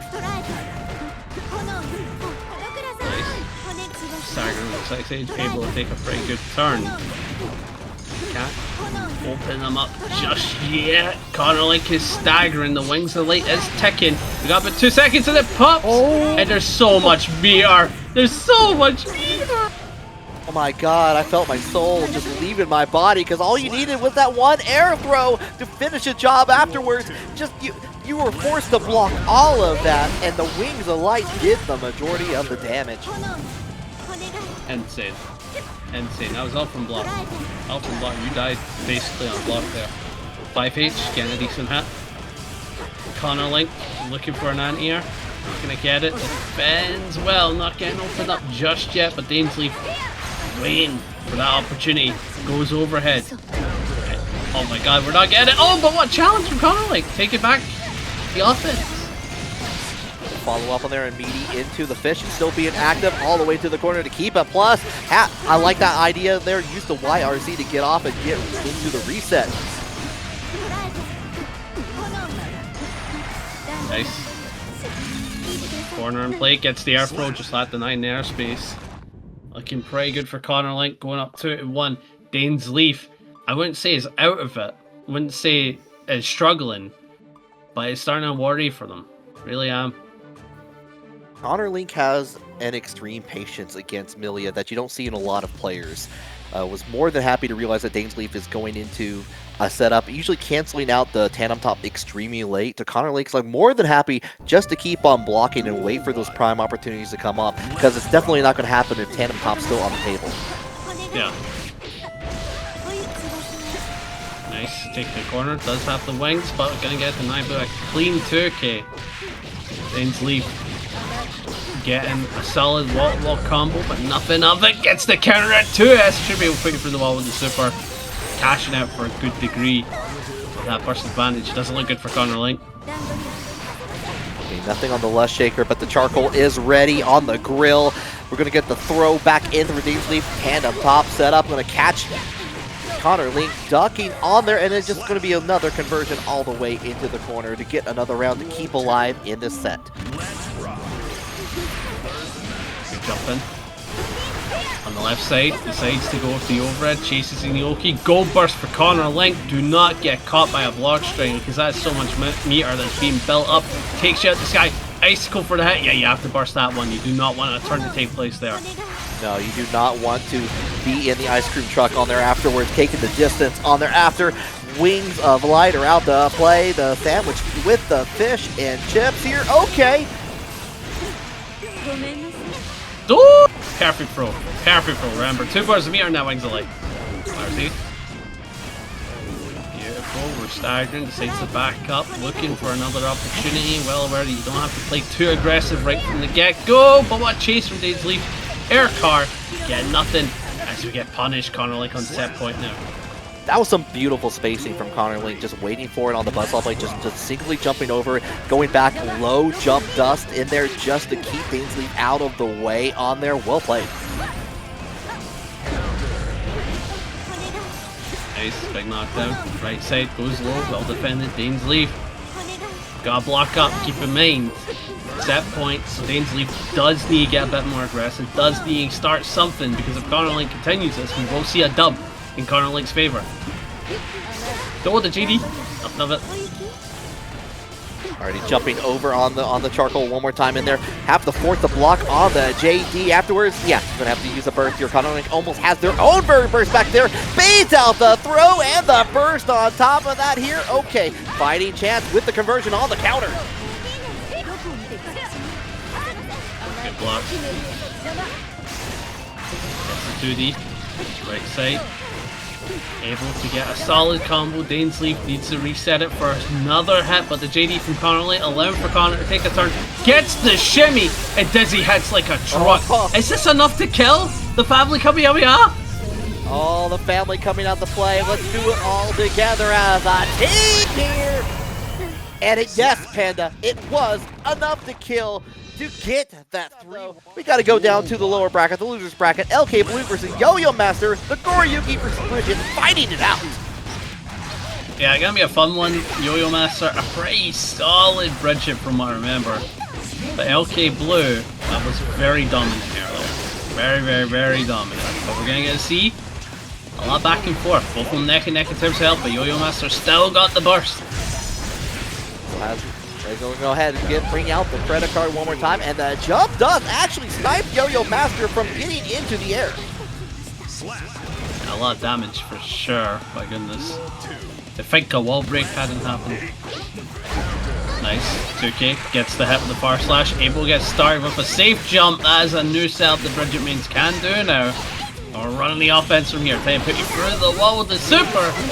yoyomaster got a big lead here in this round. Checking out the yo-yo tricks as we go through the wall. Positive bonus time with the setup on there afterwards. Nothing on the 6P. Going to give yoyomaster free reign to try to take things back. Oh, their nice call out with the 2K. Hey, rocket the baby for the wall break. Massive chunky change. And gets you with the bar slash for the kill. Beautifully done. 9-1 each. Let's see where we're going to go with it. Trying to get away from the Beyblade. No dice. You get stuck in that corner with a good reason on there. Not going to break the wall, but next combo confirmed may do the job here. Yep, tap. That's going to get called out by yoyomaster. Oh, burst off the table. Try and play it cool. Gets the far slash yet again. Massive counter for Yo-Yo. Trying to put you through the wall. Rock the baby, and because the blood is high, big damage. Yo-Yo-Master's gonna get a lot for these fair hits. Definitely all counting and charging up the spin ball afterwards here. Going to cancel out. Oh, the jumping over the blade at the point on there. Like the default shield is going to save LKBLUE for a brief moment, but not for very long, because the yo-yo is going to come straight for blue. Yeah, that was very nice. Also, I'm trying to find Yo-Yo-Master's pronouns. Does anybody know it in the chat? Because like I was trying to like clock the profile. I couldn't find nothing, and I'm like, I'm pretty sure it's him, but I don't remember. Don't remember. Yeah, definitely correct us in the chat on there, but we're going to go right into it. The second match, 1 up for Yo-Yo-Master. Holy one, Evo. Duel 1. The LKBLUE. Let's rock. I wouldn't count them out just yet. We did see some nasty offense earlier. I wouldn't be surprised if we saw it again, but we're getting started. Credit card applied. They're not getting the hits. Yeah, already like having to deal with it. We're gonna go ahead, take cover with the bite out of crime on there. Afterwards, gonna get onto the other side, actually happily getting some damage into the kickstart my heart and the wall too. Okay, all right, Yo-Yo-Master, I see you here.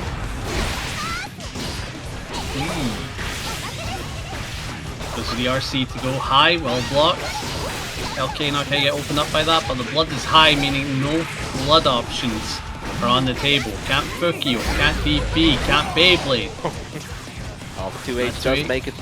Yeah, forcing the burst away on there. Kicks on my heart into the RC. Time for the mix-up opportunities, and we're just going to run up, play a little bit of do-si-do promenade into the round win for Yo-Yo-Master. Nice. Good jump in. Master gets a knockdown, running the yo-yo pressure, should be able to get the hit. The blood is decently high, so the damage is going to be quite substantial, but LKBLUE getting caught with the throw, but just does it again! And going to go ahead and teleport away from the starship, nowhere to be found on there. And we got the tension to back it up here if it gets too mixed up happy. Unfortunately, you're going to pop! Going to force away on that, going to get big chip damage incoming here from the follow-up on here, but we got the follow-up defense going to block it off on here. What HP? Oh, but the jab, the way to go. Yeah. It's really good to have that like screen freeze for that tool, because you just get enough hit to go like, all right, what's happening? All right, I know what tool's coming. I know the RPS. Fight me. More than enough time to catch a breath on there and get that good old oxygen in your brain as you make it for the next plan. But right now, tossing yo-yo, tossing blades. We're going to go in with a counter, and on there, Yo-Yo-Master got a just block on that. Maven trying to go for another one, and is costing extremely dearly here. Backing up. Yo-Yo-Master on low health could get web punished, but the 2K2D. Let Yo-Yo get started. No wall break though. On the 5P. Again, like you said, tuck to the hand. Denying that. Very nice for LK. A little bit of palm reading at the end there. Going to tie up the count here. Been seeing some good mix-up in there. LKBLUE making the adjustments as we go in. And there were no hesitation whatsoever. We're going to go right back into the fight. Yeah, it's good to be in the mentality of go, go, go, go, go. But there's nothing wrong with a break, you know? Nothing wrong with that. Just wait it out. Let's think, you know, what we got to do here. Well, here we are, 1-1. Goes for the 6P into the Beyblade, instantly takes a turn and gets a lot off of it. Yeah, you had to burst that one. Oh my god, 2H coming from the distance. They're going to force the credit card to come out to play here, trying to spend it all on here. Going to slice and dice. Oi. Very nice with the 5H. Tap 5D into the RC. That should be enough to do it with the wall break. Let's see it. Ba-boom! The 6H. One of the best tools for just dumping damage. Jaggle the boy on the Beyblade and stopping on the rolling movement just to get away, trying to bait out some of the options from LKBLUE. Hit on the counter hit. We're going to go ahead and get that wall for Yo-Yo-Master. Back it in. 6K gets the counter hit, close slash. Yo-Yo-Master gotta give up the burst.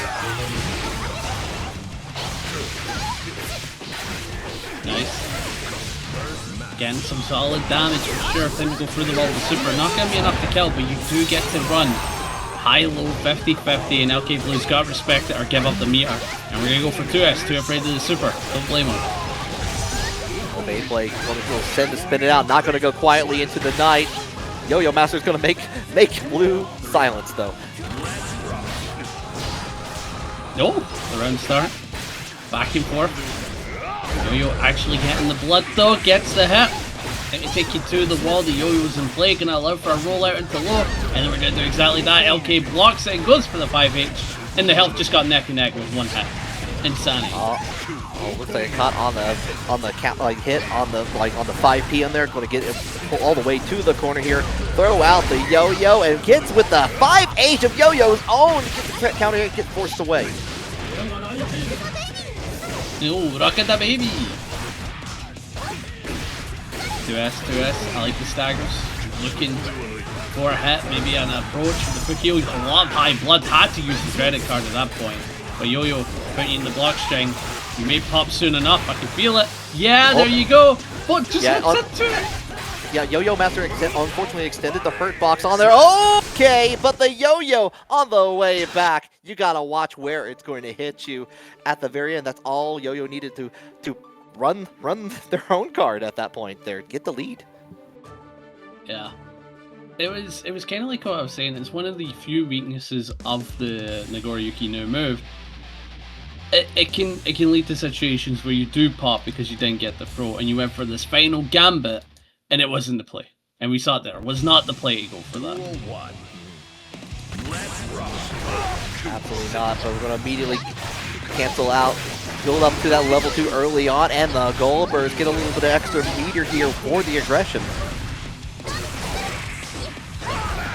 Yeah. Stagger away. The blood is insanely high, so Yo-Yo Master could cash out some good damage if the hits landed, but LKBLUE putting in the pressure, gets the hits. Look at that, so much on Bridget. Such a squishy target. Oh, and the big counter hit going to get more than enough in there. Try to go in for the tap dust and Starship out of the way. One of the few that's actually hit this entire ladder there so far. Unfortunately, not to beat to finish out the round. Blue was happily slashing the prices.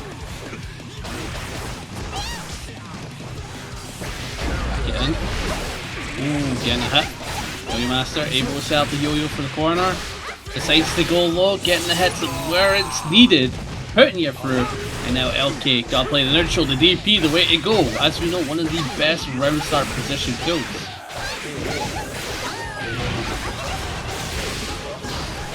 Swooping in there with the Roger dive into that tap dust here. Free reign on there, not going to let go of that. Just one more touch is all you need, all the way to the wall here for set point for Yo-Yo Master. Gotta beat the burst though. That burst is gonna mean everything. Good DP. Again, it's scary to use Bridget's DP in this current patch, because if not all the hits land, punishable on hit. Yes. Very punishable on hit. Very dangerous position to be in at that point here. Roger dive onto the other side here. Breaking on through with the follow-up. Okay. Goes in for the happily reset, and that's going to break the wall. Not enough to kill, though. Yeah, beautiful too. The Yo-Yo Master going to be taking the set, and LKBLUE going to be going out loser's side. But you know what? Made it to top 8 into an open ladder. Not easy to do. No, you don't, and especially with like depending on the distance it is on there on the parry, you're not able to really maybe you just get a guard crush and get pushed away. Maybe reset back to neutral. That's another thing, yeah. Honestly, give her Geese Hour parries. Like, let her choose between mid or low. Let her choose between mid or low and give it a high reward because of that. I think that'd be fantastic. Right now, not going to have any opportunity to parry right now because Kriby is just suffocating with the hits and the damage on here. Last little bit of opportunity here. We're going to bang your head. Get the throw. We're going for walking. Ooh, very nice. Getting through the into the super. Udon should be able to put you through the wall. Good chunk of change for sure. Kriby now in a tough scenario. Just going to have to defend out, but obviously the backdash, not a bad play for sure. Good blocks. BRC. Oh, but the throw on the left, right. Kriby's not gonna get away with any of that. Yeah, low range on the yoyomaster there afterwards. Oh, we're gonna fire off the gun, breaking on through the projectile. Hold on here. Air to air with just bungee cording on there with the 6P confirmed from Kriby. Was able to eke it out there, but Udon not making me a believer in that first round. Yeah, not going to see a lot of parries so far. A lot of Kabari plays for sure, but goes for the yoyomaster, staggering away, DP right back at you. Decides to jump back. Udon does have control of the neutral, but Kriby is still playing Leo. Not easy to take neutral off of the lagging. Guys, coming out to play the 3 tatami apartment right now into the overdrive. Gonna get that positive bonus, of course, and good opportunity to maybe use a little bit of the 50% meter that we already have here. Nice. Oh, the shimmy!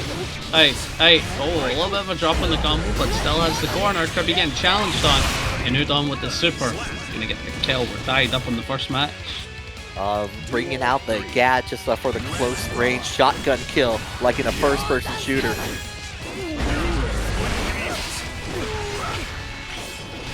Nice. Oh, what 5K on the float as well to manage to get a combo. And now Kriby got that corner pressure, trying to beat a parry, but Udon's not biting, got caught by the logo. Yeah, we're turning around from what we saw in that last round here. Just gonna go in for the throw. Kabari, grappling hook addition, does not make it on the follow-up. We're gonna go in for the burst from Udon. Oh, nice hit. Brilliant. Pressure, 2K challenge. 5K into the JS. No super, I think. Udon want to hold on to the meter for this scenario here, being able to have the pressure and neutral. Has 2 bars now. Kriby and back turn can't parry that. this. Oh, tried Not to. close enough. Not Tried. close enough. Yeah, absolutely tried. I understand it, but did get in there with the follow-up, going to get the confirm, and there we go. That was well. it felt like Kriby understand what he wanted to do, but that space it really killed him. Yeah, that's that would like that at that last moment. Like I understand the tenacity to try to make that happen, but was unfortunate in there. So let's see where we can go from here. Ooh, Christ, that's a pretty good counter hit. Had to give up the burst on that one, and now Kriby gonna get a whole bunch of beatdown. Giving that up. Udon able to jump in. PRC play, but the 6B denied the airspace. Kriby is able to take a turn here, but the burst to deny anything too egregious. A little bit too active up in the air, but here we go. Kabari going to go ahead and make its mark. Try to get this. I'm going with the follow-up into the Tommy, trying to keep it just a little too far away. We're going to get flash kicked out of the situation. Oh, Christ. Nice, jumps in. Gets the hit, should be able to get the kill there. Udon taking a bit of a lead in this match, but the burst advantage still on Kriby's side. Could turn it about and make it a 2-0 if this continues. Try to jump up with the jumping slash afterwards here. No dive, but we're going to hit a lot of use of Kabari here. Actually mixing it up a little bit too, to between like doing the follow-up and not. Now we're going to see Kriby keeping up into the corner here. We're trying to check it out one more time. Going to get the tap dust. Finally opening and the wall from it. Not enough for the meter, but just going to get a little bit extra from the positive bonus. Nice. Taking the turn. Whoa, the 5K? That was a very odd play to escape that. And now Kriby, stuck in the corner, does have 2 bars, parrying it with the guard crush, able to take a turn. Now Udon has the turn, but messed up. It gets back thrown into super, but it's so scaled because it's a PRC play and a throw. Yeah. Oh, we try to go in for the backdash on there. There we go. 1 round each. Immediate 2H round start, like we saw from that first round in the match here.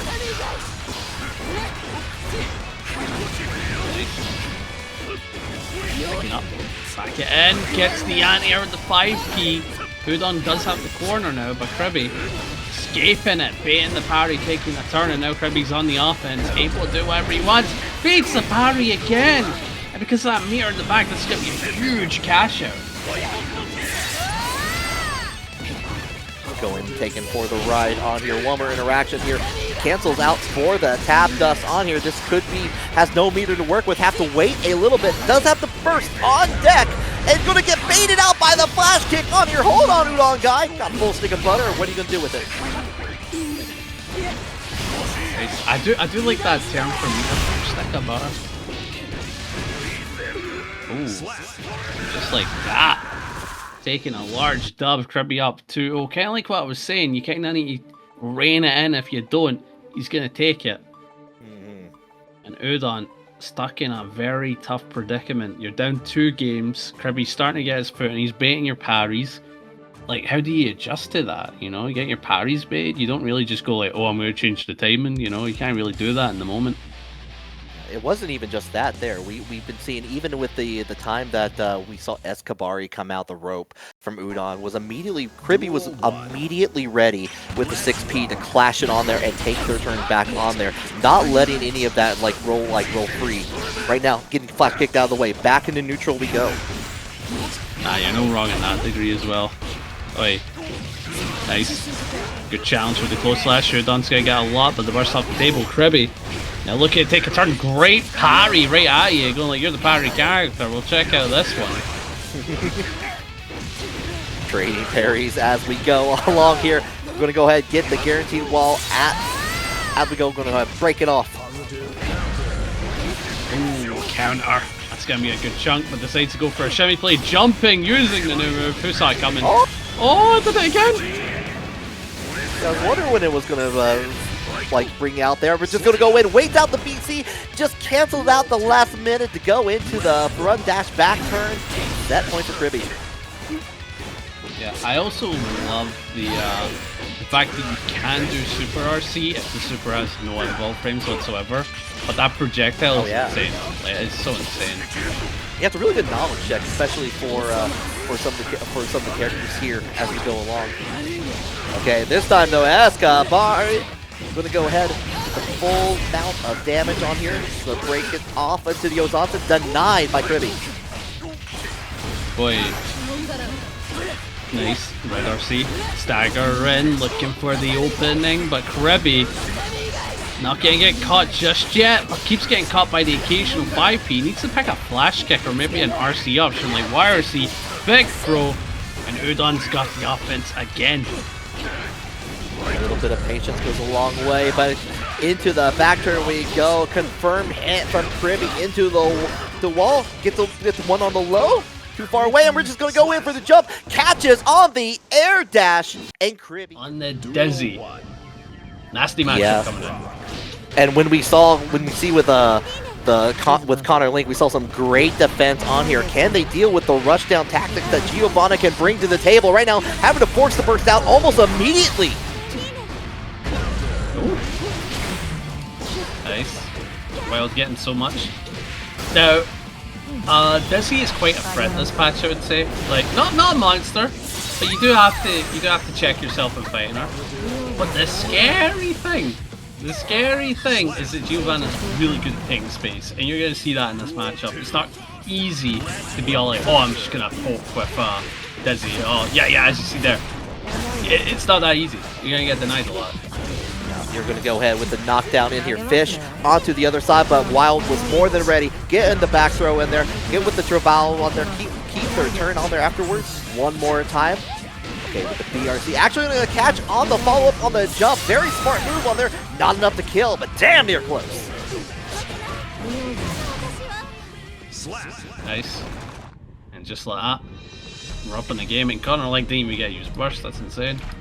Yeah, I felt like I blinked like 3 times that whole match. Like, that was quick. That was very quick. Yeah, nature of Giovanna into any character's usually set play or wanting to do something, you're going to get denied a lot, right? You're going to get shut down a lot. It's not easy to fight. And yeah, she can kind of just do what she wants. Also, is that a copy paste in the chat? Is that a copy paste from Content Caster? Let's see.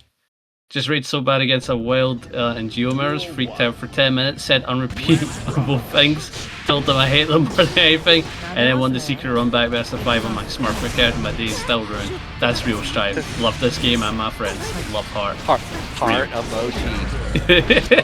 By the way, one Matcherino code remains in that on the Matcherino, so go ahead, claim that code if you can. Wings of Light are on the table, have bursted away, so give a chance. Try to set out the ice pillar again one more time, but Wild was up close and ready. Yeah, I think if you're playing Dizzy in this matchup, Wings of Light just gotta be ignored. You're hardly gonna get used to them in neutral. But if you get an offensive sequence, that's a different map. That's a completely different map. Reverse off the table, just like that. 2 bars of meter for the side of Connorlink though, but not gonna be able to utilize them, I think. Oh no, where is he? Hey, and I saw Casper redeem that last code. Thank you so very much. Helping to pay out the players. And Wild trying to get into the money with that 2K on the knockdown.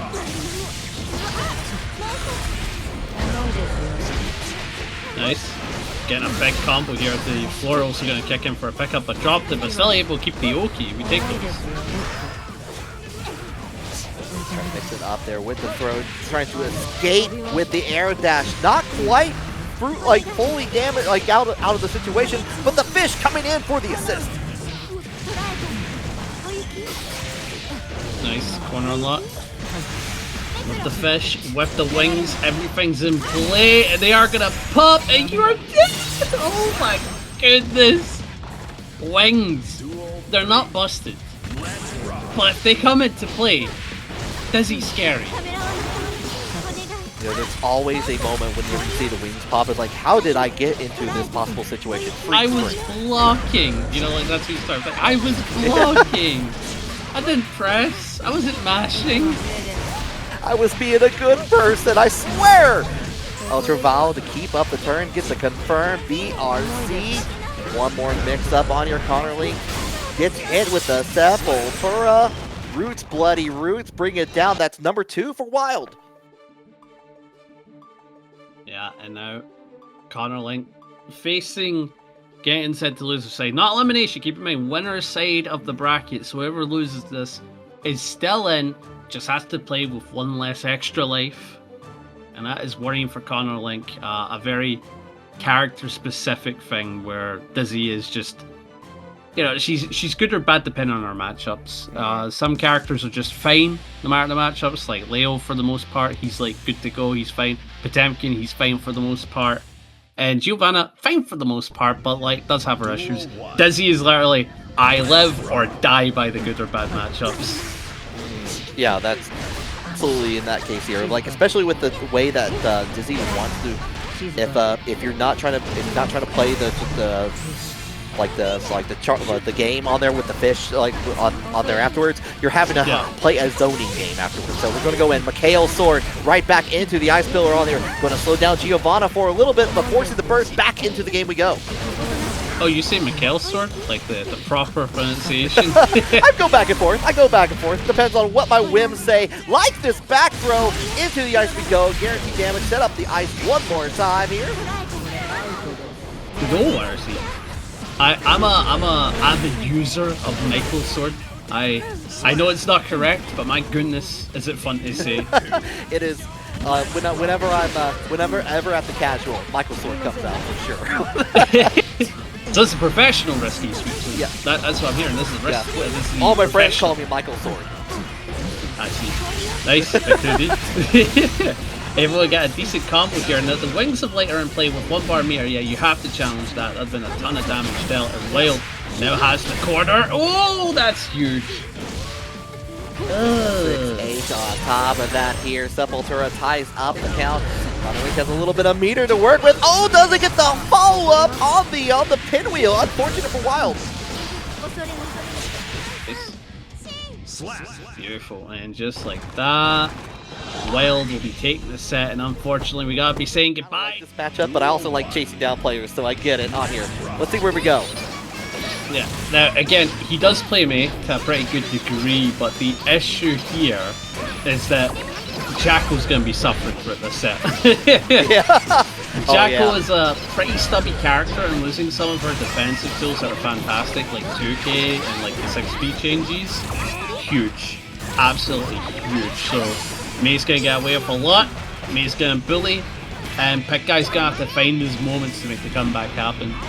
Speaking of getting away with a lot of things, Insert's getting away with 3K a lot without any meter at the very beginning of that match here. You gotta have to punish it there, even with like some of the nerfs on there. We're gonna go in with the tap dust onto the edge here. Okay, forever a Legion driver. Bring down the bell. Very nice. Able to tie up the health. However, Japanese guts kicking in for Insert, so they're probably neck and neck in terms of health. Getting cut by the minion, not enough to do anything. Gets clapped again, not enough to do anything. Still alive with tap 5D. We all fall victim to it. Unreactable. Oh, Tap Dust, the good old notary stamp of the game on there. We're gonna go cancel out into the back throw. Trying to reach out with that that far slash again from Insert. Has been a consistently better button patch after patch. They want to use that, especially as an anti-air, like from that part, and Insert has been using that on there. Now we're just trying to see like what buttons come out for Pikguy. Yeah. Oh, Jesus. Jumps in, goes low, goes overhead with the RC, and just that Pikguy. Oh, able to escape the corner with a nice 5 inch. It's actually really good for them. This is where May is no longer that scary. You've got them locked in the corner. You have to play into your game. But Insert might have a super. Yeah, the reversal invincible super, the only option that May has in that situation. Going to go ahead with the back throw to finish things out. 1 round each, and the gold burst. Okay, get a little bit of meter for your trouble. Nice. So Tsugeki gets in and should be able to get a lot of damage, but we are worried about the burst. Beats it! And Insert, again, playing May, the optimal damage character, able to hit pretty hard without the super. Putting a lot of red on the meter, and there is that far slash. With counter hit, especially in 2.0, you can get some devastating combos on that. Didn't have to do too much after that for Insert, but a good start for winner side here. Yeah. One thing that I would say would help players when it comes to that tool, view May's far slash like Potemkin's, where the goal of it is to catch mostly like aerial retreating plays or like slightly grounded plays, because it's so good for that. It's so good for catching like the jump backs or the jump forwards or the instant air dashes, right? It's very tricky. Very tricky to just avoid. But also dealing with 2S early on in there, into the overhead kiss. Okay, into the corner we go. We don't need much more to get the wall splat on there with a 2K. Very nice stuff from Insert. Yeah. Oh, the burst off the table. Now Insert, with the massive advantage, as we saw a fantastic round start, is able to do so much, gets the counter hit. With that far meter, what are we going to do if it gets the air throw into the RC? With the wall, it absolutely kills it. Or maybe without, you don't even need it, but 5K for the wall break. Insert continuing the streak so far. That was a beautiful conversion from that air throw too in there. RC into perfect positioning into the corner we go. Forcing up the guard crush on there afterwards. But Pikguy not out of it yet. Cake in the corner, but the 3K says no! Let's go back to neutral. I like it there. Up Dolphin. Again, Up Dolphin's going to be a major menace this set. Able to do so much up it. Another Up Dolphin has to give up the burst and gets baited. Insert reading Pikguy so well. We started with a struggle match in the first one to Insert just dominating now, and Pikguy getting red on burst twice in the same situation. This is not good for them. No, that's definitely unfortunate in there. This is one of those matchups too where if you're trying to do anything, set up the minions on there, Dolphin vertical or horizontal, if it's out and active at that point, can be a real troublemaker for even getting those minions out of the way. You can cut through 2 of them like butter. Yeah, it's really good how the Dolphin, oh god, May's toolkit is just really coming into play. Like, she just has so many counters to it, and this is what I was kind of saying. It's like, this is a struggle for Jackal. This matchup is a struggle. Wait, goes 3K, but on the distance. Yeah, one of the things that was a negative change to May was that with that 3K going less distance on there, Pikguy was able to get a punish on that. Now we're going to keep up the pressure, enough time in there, and Gates out on the 3K again, going to get full damage for this attack. Yeah, and with the corner unlocked now, Pikguy is able to do a lot, but is too busy trying to pay first, and I don't blame him. You want that advantage to do whatever combo you want or whatever hit you want. And it's not happening. YRC, Pikguy's holding on to the burst. Same with Insert. Oh, big throw! The 2H trying to set up there. We're forcing the burst out finally. And I love it. Bouncing like a bouncy ball with the minion. Going to sacrifice all of them. Forget the big counter hit. Unfortunately, maybe got a little too deep. Got hit with the burst. Oh, the bomb's ticking and just let this way back. That's so much for Insert. Should be able to kill with the RC. Pikguy is dead, and it is set point now where we'd be saying goodbye to Pikguy from winner's side, or is the reverse wheel going to come into play? I don't know if we'll be seeing that though, because Insert, like we were saying earlier, has been done, right? Rare time of jump dust, hitting point blank on there, denying Insert anything up there, but we're up close on there. Nothing on the throw. Ooh, that could have been dangerous. Ah, yeah, it's really not looking good for Pikguy. So much damage off the board. 6H. Burst is still available to Pikguy, but it's such a point you need to use it aggressively. You need to get a gold burst. Yeah, that's it, I think. There's the burst. I don't mean a whole squat unless you're able to do much for this comeback. Insert got a bar as well. PRC. The case to do it. Just slides under the minions. Doesn't care what they do above as long as I get to specifically use.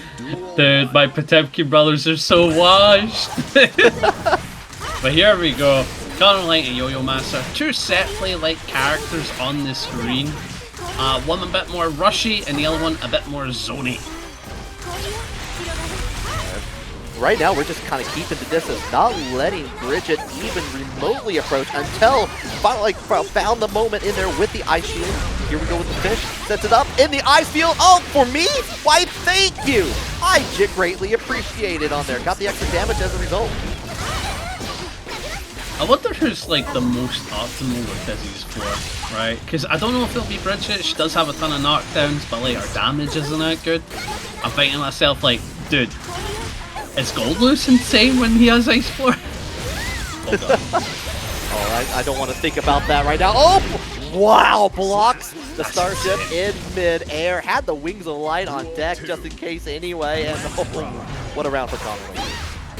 Dude, wings of light, knockdowns, damage.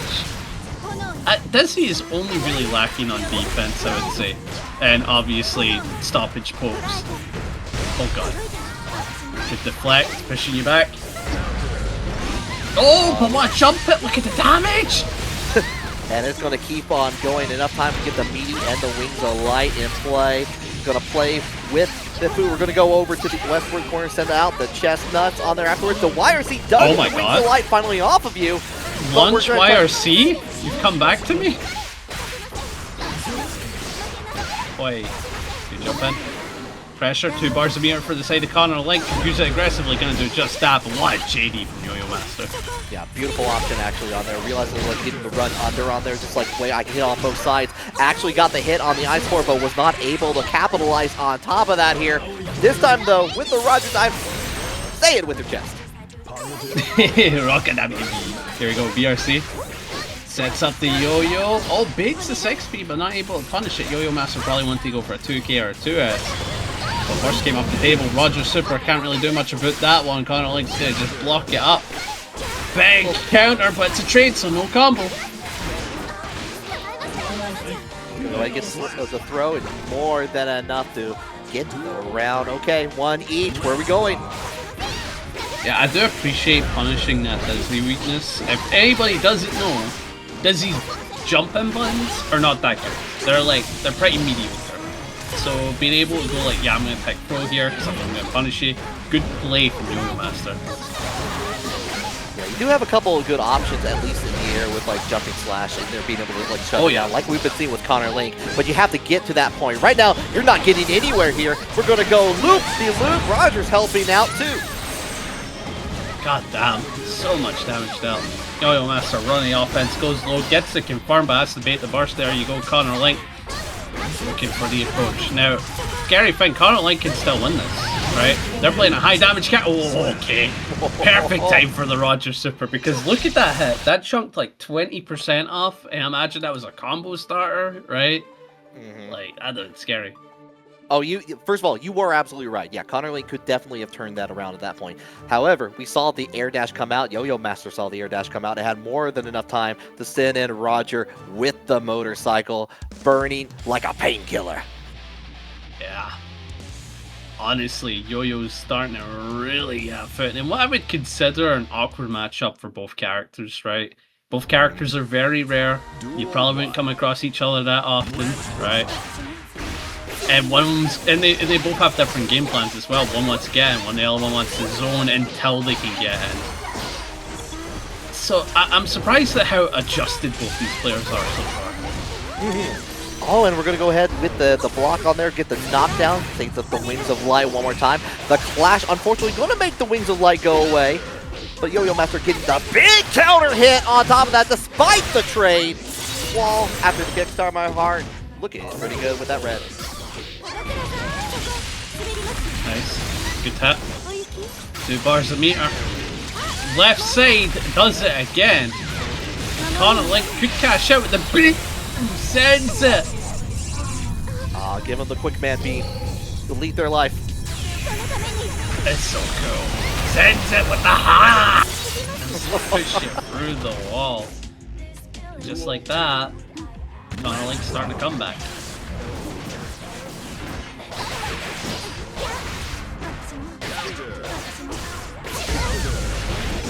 Oh, realizes like, you know what? I'm tired of you dealing with the third hit of that trying to throw out their yo-yo. It's time for the Michael Sword to come out. Nice, good jump in. Goes low.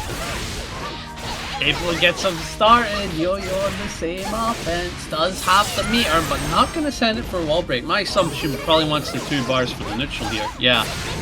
Don't. Sets up the chestnut. Oh, and the big 2-8. More than enough time to set up the Wings of Light. Not that you may need it here if you get this interaction. Nice. Backing in. Both of them try to find the end. Gets the 2S. That's a good way to get started. However, the super deny it. Connorlink taking the dub here 1-1. And that's what's so scary about Dizzy as well. Her super, it has a slow start up, so it's not great as a wake up reversal. But you know where it is great, Risky? Where is it great? Distance. If your opponent is doing distant staggers, where they're not too far, but they're like far where a poke won't reach them, that's super well. It's good for countering stuff like that. Yeah, and it's definitely like the only invincible option that Dizzy has available to her. So like if you pull it out at the right time, like right there, you may be tied up 1-1 here in the match. Trying to deny that though, Yo-Yo early on, trying to send out the Yo-Yo to get around like some of the setup. Boy, nice. Sends a Yo-Yo, decides to play it cool. Looking for an N. Oh, but the icicle really comes into play. The flooring on the ground gets the jump in. It's gone. Yo-Yo's there. Gets the jump in again. And it's how we go through the wall with the 5D. Beautifully done. Alright, there's so much plenty of needed to make it work here. Going to get the full bar for the mix-up time period. Got the second hit of the jumping slash, and that's all that yoyomaster needed to get back into the game. Boy, Connorlink wants to try and deny that lead though, as we see here. Getting the left right, yoyomaster's been caught by that left right like 4 times now. I'm kinda curious when they're gonna be ready for the left. Oh yeah, this time blocked it out here. I had no choice but the burst on there because the damage would have been very bad in that case. Good knockdown. Staggers on, gets the JP. Block the baby, an option I wasn't expecting. And even though it had 2 bars, did cash out, making and super. yoyomaster gets a kill, 2-1. Okay. Just like that was just like, you know what? Time for me to dominate at that point. Want to keep up the mix, want to keep up the meter, want to keep all my options open here. And now that I've seen Imperial Ray come out once, was expecting it again in that last match. It's going to be up to Connorlink to be able to turn things around, bring back some of that defense that we saw in the ladder. Yeah. Well, we've been seeing a lot of back and forth, so I can imagine Connorlink being the one to take the dub right back at you. I don't know. I was gonna go. Oi! Okay, big trade. Potential first game 5 of the evening could happen here if Connorlink can turn things around. Gotta get the Frozen on there, forcing the burst away. The charge up on there, and Connorlink was more than ready to answer with 6P. No, big throw. And just like with the throw, should be able to get the icicle set up. Time to go through the wall, wings of light. Ain't gonna matter though, you have to reapply it. Yeah. Oh! Good blocks. Connorlink does have 2 bars. We can see that super reversal anytime, but not gonna. We're just gonna go in with the follow-up, rolling movement. Oh, unfortunately, he got onto the other side there. Was probably expecting to be able to continue to confirm, but was a little bit of mix-up there. Oh, what a dash up! The confident run up to just go for the shins. Connorlink taking the advantage. Yeah, it doesn't feel like anybody's in control of this set. It really doesn't. No! Oh, what a bait on the burst.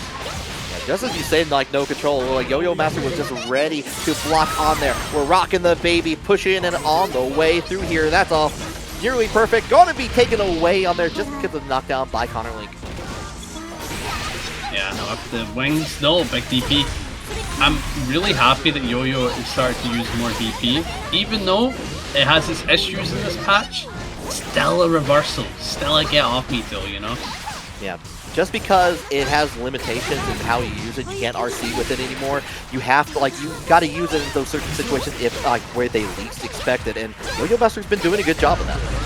Well, it's not even that, to be fair. It's also the recovery, where in some scenarios you can be punishable on that, you know? That's true, like, yeah. That's huge to think about. And Bridget is one of the easier characters from what I've seen to make it minus on hit. Oh, what hit. Swinging it around town. Set point for yoyomaster. Connorlink needs to dig deep or face elimination. A long range, heavy Michael Sword didn't quite reach on there. Now have to rely on the frozen pillars and the fish and the chestnuts. We're going camping. Oh, big raid from Guilty Gear Reloaded. Hope you guys had a wonderful time with your bracket tonight, but welcome here. We're on losers quarters of ParagOnline Guilty Gear Stripe. A yoyomaster is looking to take the dub here, but Connorlink has been fighting hard for the backup. Not backup, the comeback. That's it. Only tried to go for that 6P and was hoping to get the frozen floor to continue to pick up, but the burst said no, get out of the way. yoyomaster managed to take their turn back right here, and we're back into the mix-up territory one more time. Is all we need here. We got the full bar. Say it with your chest one more time. One more interaction to go. Rock it with the baby backing up, looking for the get-in, and just scoots their way in. Needs to make the burst. Connorlink gives it, and it's a gold one. Oh, hold on.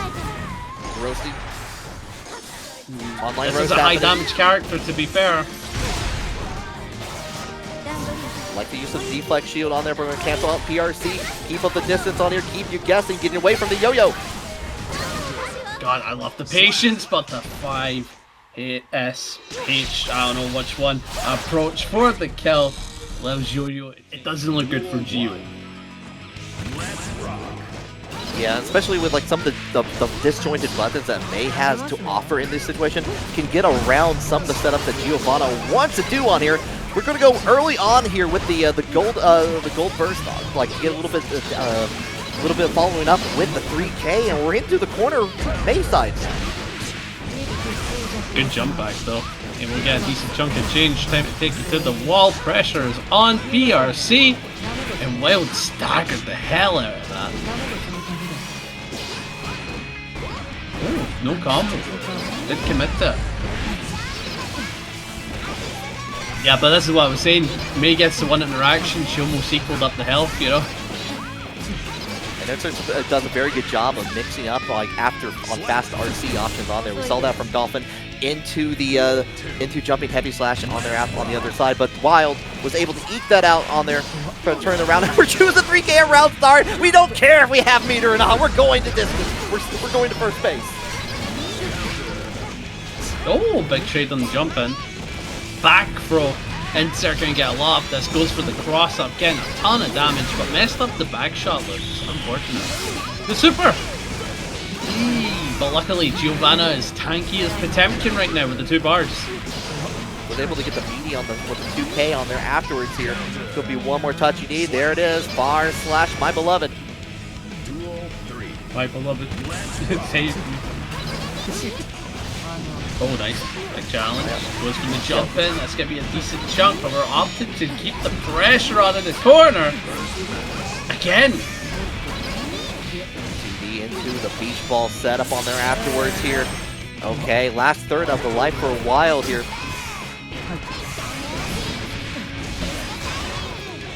The RC should be deaf, but no one wanting to look out for the burst. Don't blame him. That is the last thing that Wild can do. YRC jumps in, opts to take a turn, but the 5P challenge doesn't even matter if you have burst. Those 5Ps are very burst safe. Oh yeah, no, definitely, and it's easily, even despite the extra frame given at this point with Season 2 on there, still very mashable to happen. Like in that you still get the 3 into the 3K to get the knockdown afterwards. Yeah. Insert had plenty of meter, plenty of life on there. No reason to take any like excessive risk on there. Just kind of wait it out, see if the burst comes out to play against Wild. And here we go, right back into it. Insert up 1. Duel 1. Let's rock. As you're up 1, you can imagine Insert. Oh yeah, Insert is the player to watch for tonight's bracket. So I'm so curious to see how this gonna go. Goes for the wall break. Wild. Alright, stuck in a rough predicament, gets the jump in. This is going to be a lot of damage for sure. With the other meter in the bag. Yeah, Wild is stuck in another looping offense scenario. This is brutal. Oh, but goes for back throw. Hold on here. But we're going to 3K out of the situation here. Using it as maneuverability on here. Continue with the meaty on the close slash afterwards. Catching Insert trying to jump out of the situation. Ooh, very nice. I through the wall into the super. Insert is continuing that lead. It is not looking good for Wild. Didn't even want to risk it at that point. It's like, let's just go for the most damaging option here in this situation. Bring out the super. Confirm into the RC. Enough time to get the setup on there with the close slash. As we back up, oh god, jumps a bit. It's a big counter hit. To the wall. And baits the super. No, it doesn't bait it. That was a 2S into it. So unfortunate. And then Insert we got a lot of damage, but we're resetting yet again. Stuck in the corner against May, and that 6P coming out from a mile away on there. Going to keep Wild back in there, and the 5K says hello to the face of Wild. Number 2 going to Insert. Yeah, Insert, like I was saying earlier, player to watch tonight. Genuinely, player to watch tonight. And it makes me wonder, are we going to see a clean Frio across the board? Is that what's going to happen? Oh, that's a good question. Right now, in this bracket here so far, we've seen a lot of 3-0s. 3-1 between yoyomaster and LKBLUE, but mostly been at that 3-0 here. Insert may be trying to keep the trend going. Wild wants the bucket here. Yeah, you're not wrong. There's just been so many scenarios that have been brutal for Wild, but as we continue, we're looking for the comeback. I mean, we're getting a good round start. First is off the table. You've already dealt 40%. It looks good for Wild. This is an opportunity to really do it. I'm going to catch with a 2K from the distance here. Nothing on the disjointed from the heavy slash. Is punishable now on 2.0. So if you do get it on block here and it doesn't get canceled out, These are in for a bad time. Right now, we're just going to go right into the overdrive for Wild. Has the first real fighting chance here. Yeah. Oh, 5-page counter hit. Wow, bringing it back. That's nice. Insert. How are you going to respond? Ooh. Goes for the round start. 6B. Wild getting in another dominant scenario. I think Wild is going with the dangerous game plan of take the turn and don't ever give it up. I've been seeing a lot of options on there, just trying to like get it back. So once you get the plus frames going in there, Wild has been trying to take full advantage. But you try to take your turn back. Insert is more than ready to bring out the Orca, and we're going to send it out again. This time you're going to get the block. That's a time for a punish. Very nice. Getting the counter. Wild on the offense goes low, and Ensert losing his first game in top 8, I believe. Yeah, that's his first game lost. All right, Wild managed to take it all back there. That's kind of what I want to see, though. I want to see that rush down in there. Stop. If you don't give don't give Insert any time to think in between on that. We saw some of the setups in there from Travalo on there afterwards, after the knockdown, to go ahead and get the close slash on there afterwards. Definitely thinking ahead. I love to see that from Wild. Yeah, and with that, Wild could start the comeback. Again, I'm a believer. But Insert has been pretty dominant for today's set. And you know, you're a main, so you're always like, I gotta support your boys, right? So you're looking forward to this, right? All right. Well, I'm definitely happy to see a May get into winners finals here, especially Insert going in again potentially on here with the 6H. But I want to see some fighting words happen on there. Wild making it happen right now, though. Insert working on the. Oh, well, I was about to say perfect. Got commentator immediately. Yeah, so unfortunate. Oh god, sway in the back. Wild only really needs. Yeah, I was going to say one more hit is what's going to do it, and that's exactly what happens. I will say the way that Insert uses 3K without any meter terrifies me to a degree, but that's why if Insert is in winners finals and not me on here. Deflect shield get pushed away, but the confirm would have forced the burst away from Insert. Yeah, it's like, even though that tool is like nerfed to a pretty big degree and using it meterlessly, it's punishable, there's less incentive to just throw it out. But for Insert, they're so confident to just go like, yeah, I'm going to send it, because it's still a tricky tool to deal with, you know? It definitely kind of shows like how they're not afraid of what the opponent can bring, but they should be just a little bit afraid, because we got the round, another one, while building these up here. Set point for Insert, though. Nice. Playing it cool. Sends you through the wall, and Insert already got a fantastic round start off the board. Running the offense. Wild has to guess with the burst, but Insert doesn't care. There we go, burst off the table. Good old 50-50 mix up on there. Goes in for the 2D, like to get it and force that burst off on there. Get the final hit, but didn't get anything else afterwards here. Going to get called out with the 5P coming in from Insert. Enough time to set up the beach ball and have the meter to work with. Force the YRC from Wild. Tries to get an RC. Went for throw. Probably wanted an air throw. That's the only thing I can assume at that point. And Insert gonna get punished. No. That's unfortunate. Definitely a misplay from. But I'm curious to see what chat says. I've seen Leo or Nago, so I could definitely see Leo being a strong choice there too. Yeah, I'm thinking in my mind, Nagoriyuki's probably your best inconsistent pick, if that makes any sense, because his game plan is obviously based on go, right? Mm-hmm. And if you can lose when you do go game plan. But he is so rewarding if he's correct. And that's what makes it so scary at the top here. Whereas Leo's pretty consistent, always has been. Always has been the consistent king. Oh. Speaking of consistency, Pikguy working on a perfect. Yeah. Throwing the minion straight into the face of yoyomaster just to end things off. Like, another thing to think about as well is character matchups, right? So, for example, Nagoriyuki probably has quite a few bad matchups, right? Because of his playstyle being slow and not having the reach. But Leo, he only really loses to Axel from what I remember. And Axel's pretty scary this patch, to be fair, now I think about it. Yeah, like Axel's got some interesting things in there, like doesn't have the Winter Mantis command grab anymore, but has so much opportunity to still make it with the guard crush and beyond on there. But the might be a better tool, not gonna lie. Might be at this point here if you got in the right hands.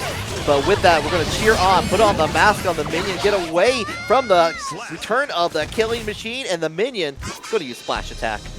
Get yoyomaster down, Pikguy up 1. But that's something that I've noticed. Nobody said Ramlethal, she's still very, very good and consistent. Like, that's a very good character. You don't see as many people playing Ramlethal, like, especially like what you did in like version 1.0. But the people that have been playing Ramlethal have been extremely consistent. You were right. Yeah, of course, Red Devil, fantastic player, right? I think he took TNS, or was that Red? But the other thing, GoldBlue is a bit of a dark horse this patch, just a wee bit. I don't think he's busted, I don't think he's #1, but I'm like, there's something about him that tells me we need to worry about him when time goes by, you know what I mean? Oh yeah, you do not want to let GoldBlue sit there with the coffin on there. 2S coming out here for yoyomaster. Going to keep on away. Nothing for the jumpy dust. And here, all damage. Stay with just one more time. Bring out the Roger. Oh, I like the backup. Goes for the minions. Has plenty in play. Sends the Roger. Good play. Don't want to get caught by any of that shenanigans. But the 6-speed DRC going to lead that big reward for Pikguy. Cut the corner and play. Do we set up a countdown? Did we send it? Not just quite yet. Here's more 6Ps, and the trouble the tap does. Pikguy has been showing that in the ladder, showing it in the top A, and the Forever Legion driver should be more than enough thanks to the wall. Yeah, Pikguy continuing that lead, and these are two characters that have the matchup problem, I would say, right? Both pretty good, both pretty fantastic to watch. Have their niche scenarios that are insanely good. But they lose to some of the nastier top tiers in this patch. Oh! Yeah. Oh, good JD. A little bit of kickball. Gonna tie it out here, set up #3. You're gonna have to deal with the angry minion up close and personal, slicing and dicing, making Julian fries and everything in between. Nice. Gets the big throw, yoyomaster with the turn, able to stagger away, goes low, Pikguy defending, but eventually gets caught. That's going to allow Yoyo to get some damage off, get rid of the burst. That is one of the main positives. Burst gone, if you win, you'll have that advantage, but it's looking so bad! Yeah, got kept up in the air like a volleyball. Not enough to kill, though! Barely a sliver of a life. I can't believe that did not kill. But at first, you got the little bit of chip damage. Wow, Pikguy #2. Yeah, that is actually absurd. 1 damage. 1 damage. On Bridget, no less. I'm just as shocked on that, but that does mean Pikguy was able to turn things around, get the final hit, get up to on there. I do like that what I'm seeing from yoyomaster in there, starting to call out the minions a little bit harder on there. Happy to strike them out of the way because Pikguy has been sending them out time and time again to do Jacko's bidding. Yeah. Bridget does have the buttons to take out minions as well. That's a good thing about playing Bridget in this matchup. It's like you've got 2H, bit of a committal normal, right? But it allows you to cancel. Bridget's cancels are pretty fantastic. 5P's pretty decent, 6P's pretty decent. She's got some good tools for dealing with those minions. But being stuck into the corner, needs to escape, and does exactly that, but the 5H chase! All 3 minions are coming out there with the tap dust. Just get thrown back into it. Even you didn't need anything else after that, but made sure the back throw was on there with a perfect set point for Pikguy. Oh, going to B. That's the corner. Pressure's on. All you can really do in Pikguy's shoes is look for an opportunity mash out by yoyomaster. Backed up, gave their opponent space so they can catch him with a spacing trap. Can he parry that one? Oh, but fortunately shield was out in play on there. Couldn't get anything else on there afterwards here. Just gonna try to call it. Almost got hit with the 2S from yoyomaster. Oh, nice low. Overhead, well defended. Goes low again. Into the throw. Yeah, yoyomaster's really mixing it up. Like the change in pace though, like keeping yoyomaster alive at this point.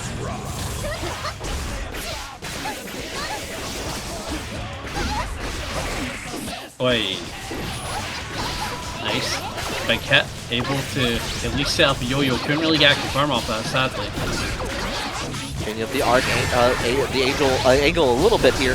So we're gonna go throw out into the shield, set it up one more time, and distraction with the minion. Going to get a big counter hit for Pikguy. Ooh. Nice. Looking for oh no, denies the airspace. I was about to say yo-yo looking for that jump in, looking to get something started, but Pikguy denying the spaces that you want to go to is getting sadder and sadder, and that's gonna be death. At the very end on there, bring it down, slam the hammer. Pikguy going to take that, adding another 3-0 to the list that we've seen in this top 8. Pikguy cannot get comfortable either. That's the thing. They have to immediately go into the next set, and that is going to be. Here we go. Also, big rave from Jovi Salts. I hope you're doing well. I hope you're still enjoying your melted blood, or whatever's the game that you're on currently. I have no idea. It's been a hot minute. Hope you're doing good.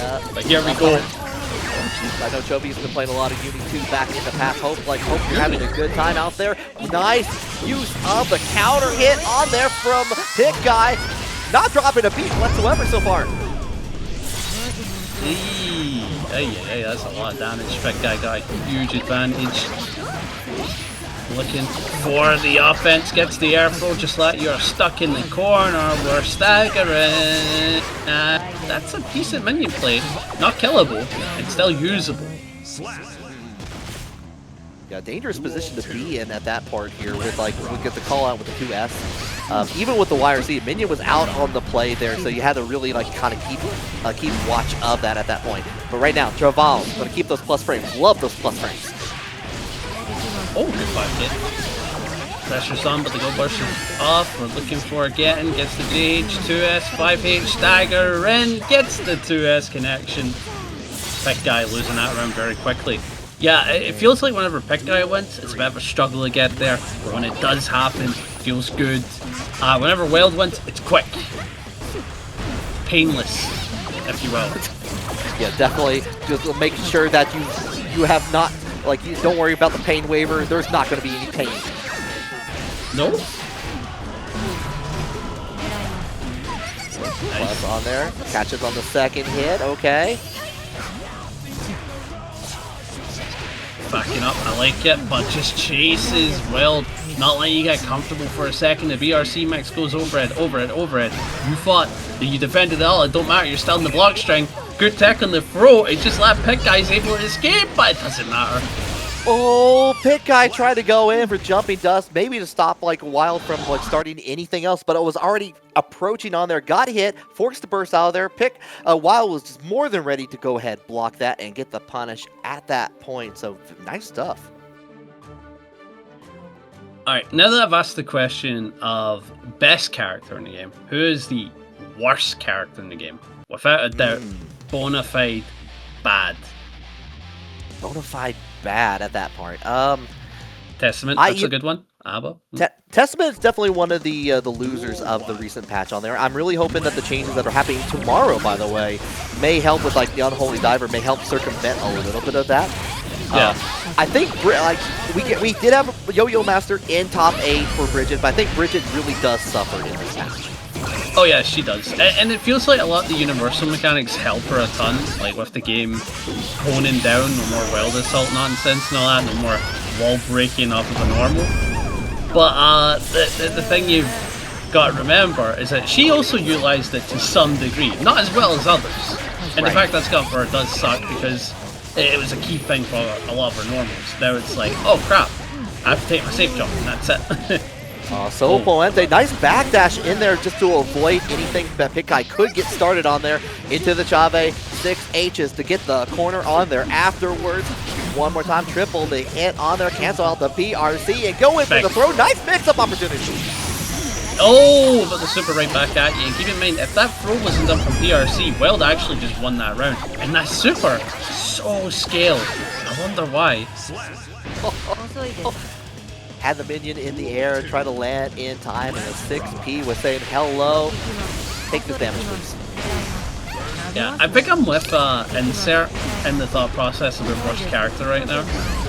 It's gotta be Testament, right? Because at least a.b.a has God mode when she activates it. A little bit busted, and then it's like, oh wait, nerf to hell. Beautiful kill here from Wild, by the way. I'm gonna get back. I want to get back to that point though. That's a good talking point. But here we go. Wild just needs one more hit. Pikguy with the 2D, stealing it back. Okay, tough time to set up the minions. And oh, did you have a minion in your hand? No, you're gonna PRC back away, block on that big punish. No, because of the burst.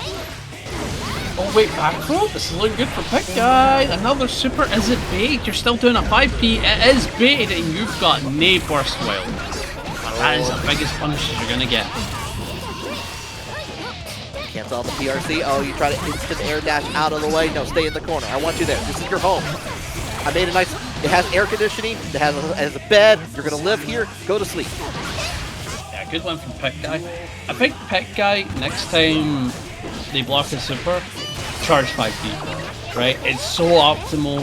You get positive bonus. You get hard knocked out. You don't need meter for it. You know.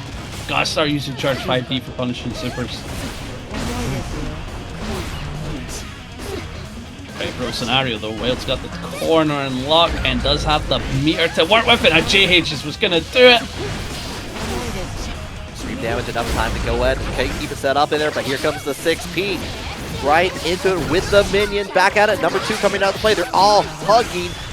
Wild in the corner. Set up the power charge. Oh my god, the clappers. And multiple successions. Pikguy only really needs one more hit, but Wild is playing Geo. It's not gonna be easy to get that hit, and the 5H beating the what's that called again? Being stupid. Oh, the I missed. I was too focused on the 5H. I'll be honest on that. Yeah, camel spikes, right? Is that what people are calling it? I know that's the Kami too. Oh yeah, no, Travail. Yeah, Travail. But yeah, I think worst character is definitely Testament. I want to go back to that because like a.b.a at least has like insane stuff going if she activates jealousy. She sucks across the board though, and when jealousy's popped, she dies.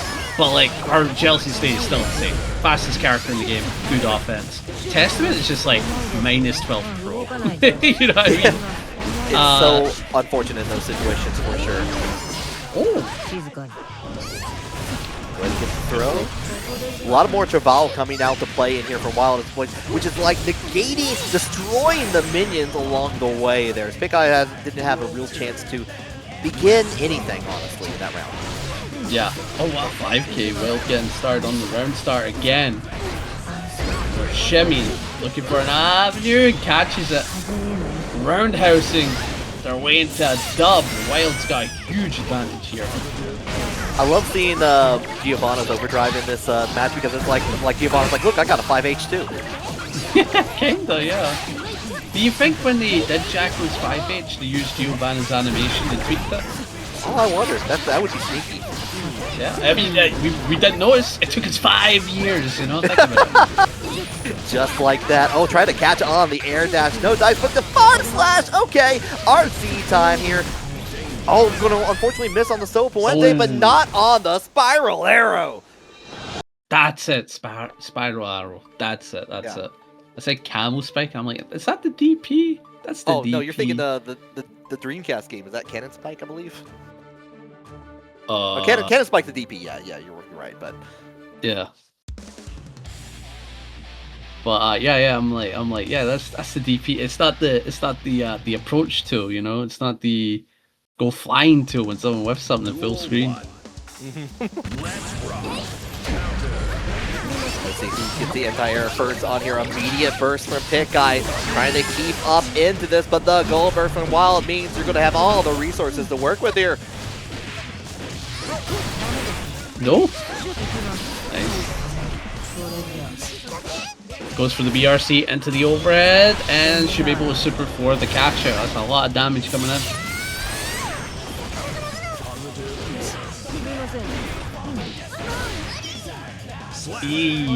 Yeah, Wild. Running Wild. Only needs one more round to take the set. Wild under the Conquistadors right now on here. We're going to catch on with the far slash Sepultura into the 6H, finish it off. Oh my god, the red. You got a little red on you, Pikguy. Oh, plus 6p. I like that. Drop the minion to 6p the approach. Wild has got to watch out for those. Maybe approach with a 2S or maybe do a shimmy on the dash up. A good tap 5p. Pikguy got the corner and play. Wild uses the YRC to escape, but he ain't gonna escape too far. Wow. Pikguy doing a good job of covering the distance on there, but that back throw is going to return it the favor for Wild. Force the burst, wants to keep this corner for himself, pushing back with the faultless defense on the other side. We're just going to pass like ships in the night. Backing up, back it in. Goes for the 2S, looking to get in. Oh, but the anti-air. Pikguy with the meter should be able to kill, but no, doesn't use the super. Oh, enough time to set up minion number 2. I love what I'm seeing from Pikguy though, like keeping a little bit of distance on there, just the tail end of like where Giovanna can hit on there, and just realizing that Wild is really trying to escape from the corner, happily to throw out the JP and just keep control basically. Yeah, pump your cross up, but ain't gonna matter. And that control getting shifted. Pikguy on the offense, but what challenge by the 2K. Wild not holding the green screen space, goes for a deflect, gets the 5p. And this is a whole lot back and forth. It went from Wild dominating to Pikguy being all like, no, I'm here, I've got my foot and understand what I need to do now. A lot of maneuverability happening, and we saw that from with the 5H on the other side of there, trying to get the 6P, but right now, it's just minions all day, every day, going to go get hit with the close slash in there from Wild into the setup, and their deflect shield, no, get hit with the 6P from Pikguy. Picking up, the health is very low for Wild and Pikguy, however, Wild with Gold Burst is the dominant one here, can absolutely kill, and just like that, Wild will be taking the set 3-1, and Pikguy knocked out the bracket at third place. But thank you for taking part. Losers back against Insert. Yeah, I'm super curious about how the runback's going to happen, but do keep in mind Insert won this with a 3-0 in winners finals.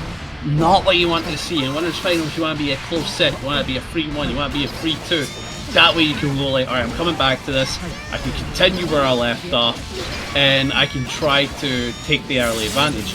But Wild struggled when they fought Insert. That's the problem. Wild struggled.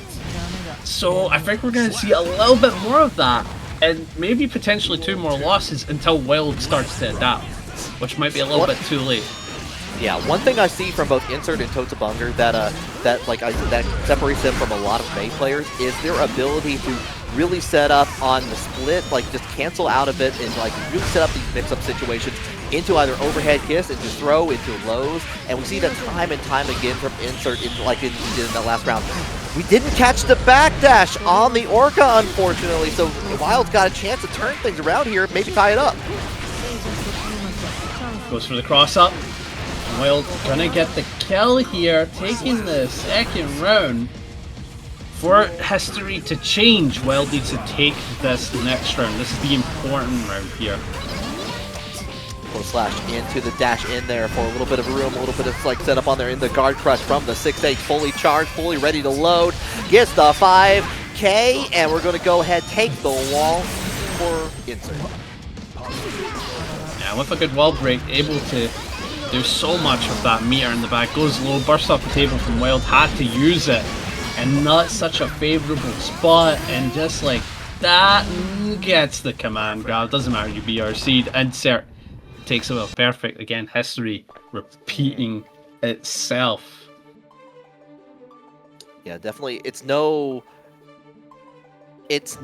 small feat to be able to outmaneuver Wild with the Giovanna here, as we've been seeing this entire bracket here so far. But Insert's been doing a very good job of making that happen. Yeah, it's not been easy.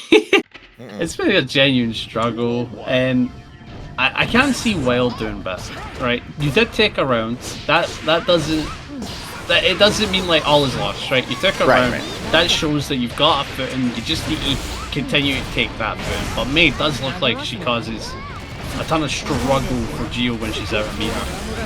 But we're on the offensive right now, like early on the Sol Naciente, causing Insert to get out of the air, back into the corner, and get like a significant chunk of damage as a result on here. And again this round, after the Dolphin, a perfect of Wild's very own to own and cherish. Very nice. Oh god. Nice. So Tsugeki's goes for the feint into the throw, not gonna get it, and Wild wanted to punish, but not gonna get that either, but right back down into 5k. He is on the offensive front, but Insert going for a trade. Yeah, try to backdash after the Dolphin just to try to keep it safe as he possibly can on the negative form frame move on there afterwards. But we're gonna go in for nothing other than the delay coming in for Wild to great effect. Oh, good jump back. Ain't gonna matter too much though. That meter's allowing Wild to stay in. But because it was a PRC play, not as deadly, and we're just resetting galore, taking little damage here and there. Nothing's actually too threatening. And Insert getting a turn is the worst thing you want. Ooh. Oh yeah, you got the 2H on the confirm on there to the vertical Dolphin. Insert was running very low on meters there, was able to build it up on there after using a lot of faultless defense in the corner, was able to turn that around and get another round for themselves. Go ahead, Big Slide. Goal Burst. Wild can do a lot with Goal Burst. Giovanna's very scary when you've got meter in the bag, but Insert not easy to open up as we saw in that last round. 2 bars. Tanky now. Damaging and faster dash speeds just for a little Wild good hit. But the burst off the table, no super for you. They try to use the 5H to stop Wild. In fact, a second time on there into the Sepultura, going to get another confirm. I was actually double questioning on it because May Guts could have kicked in on there, but not this time. It's all Wild right now. Yeah, so Wild is completely changed it, like we talked about, repeating history. Did not repeat history. Took a game, right? So that will instill a little bit of confidence. In fact, wait, no, I was wrong. I thought that set was a 3-0. It was a 3-1. So history is still slightly repeating itself, just a little bit, just a little bit.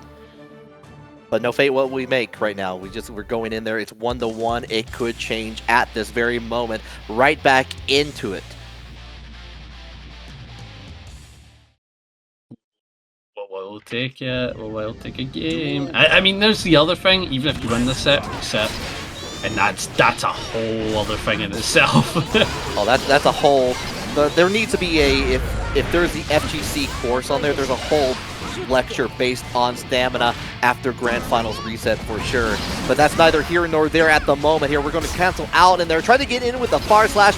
Nothing to be found afterwards. Trying to keep the turn with the low into the vertical Dolphin combo afterwards. Very nice stuff from Insert.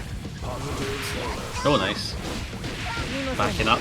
Gets in with the jump, and Wild gonna get a lot of damage off this. Has 2 bars a meter.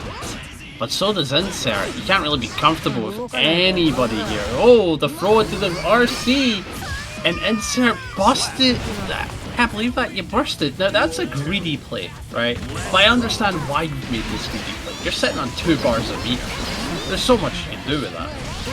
So much room for activities on there after part. And maybe like with the little delays, like now, maybe I'll do the hero burst after all. Unfortunately, may have be costly. Still getting the lead, at least in terms of the burst meter coming back on there. Nice vertical Dolphin into the setup. Did you block this? Did you cancel out? Yes, you did. Good stuff. Charge 5D. Yeah, this is what I was saying earlier. The Pikguy should adapt it. Charge 5D is the optimal way to punish a super. Because you get positive bonus, you get hard knockdown, and you didn't spend the bar for it. Yep. Yeah, definitely something I want to see a lot of more players new to the game do a lot if they have the time to make it happen, get that practice in. But in the meantime, Travao trying to backdash away, gets denied here by Wild.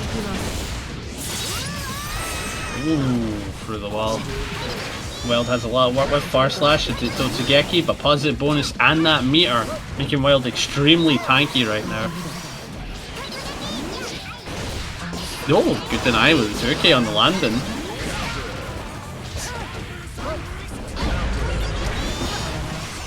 Totsugeki, oh, may have been like a little bit too eager on that. Still gets in with the deflection, but Zona gonna get a little damage. No, YRC beat it, and Insert gonna get the kill up 2-1. One more game is all it's needed to take the set. Okay, potential 3-1 incoming on here. Wild has been answering with a few good exchanges on here, but it's been Insert signing the check at the end of the day, getting the money. Do we know how the payout's working for this one? It's definitely going to first place, right? That much I know. I don't know if it's going to get split. I think it's a bit low, right? Yeah, top three. It's split between top three on there, so it's really like yeah. So we got our top three, including Pikguy should be in the money on there. So Duel 1. damn, a lot to play for then. Oh, by 5H. Goes for the approach, gets the knockdown. Keep in mind with Insert up on the round. Wild cannot really give any rooms for mistakes as we continue. Goes for the burst. Udongein, nothing to be found, but the far slash does make its mark. Trying to get it up with the exchange on there. Wild was having none of it with the back throw into the corner. This is where Giovanna wants to be. Nice. Backing up, gets the JK. Daggers, but the challenge with the 5P Insert just not letting you get comfortable. Oh, gold burst. Wait, that is a ton of meter across the board. But the far slash at 5H, Wild has the kill combo here. Should be able to super send it, and Wild getting a huge advantage here. Very smart decision to make that happen on here. Still in the game, still alive. Boy, that offside gets the close slash. Insert really staggering well, but not going to get anything because of that throw. Insert's been going often for a lot of like split, jumping off the dolphin into setups on there afterwards. Wild starting to recognize that a little bit more to get that throw on there. But we're back in neutral, try to go for a throw of their very own, and the burst coming out of the play just lets the 6H fall down like the gavel. It's time for set point tournament points. Oh, throw, okay. Goes for it, getting the hits with the 2H, just let Insert is in, but the gold burst is saying no. Not for long. Wild jumping in, getting started. Burst is still available for Insert, not going to use it even though we're getting to that point that's scary as Wild has 2 bars of meter. Oh, what a pickup from Wild on there. Forces the burst away on here, and a big 5H counter hit coming into play. This is what May's dream of doing. Oh, the RC, and that's it! Insert has taken the tournament with a clean 3-1. And Risky, that's your main bro, anything to say? Wins. Hey.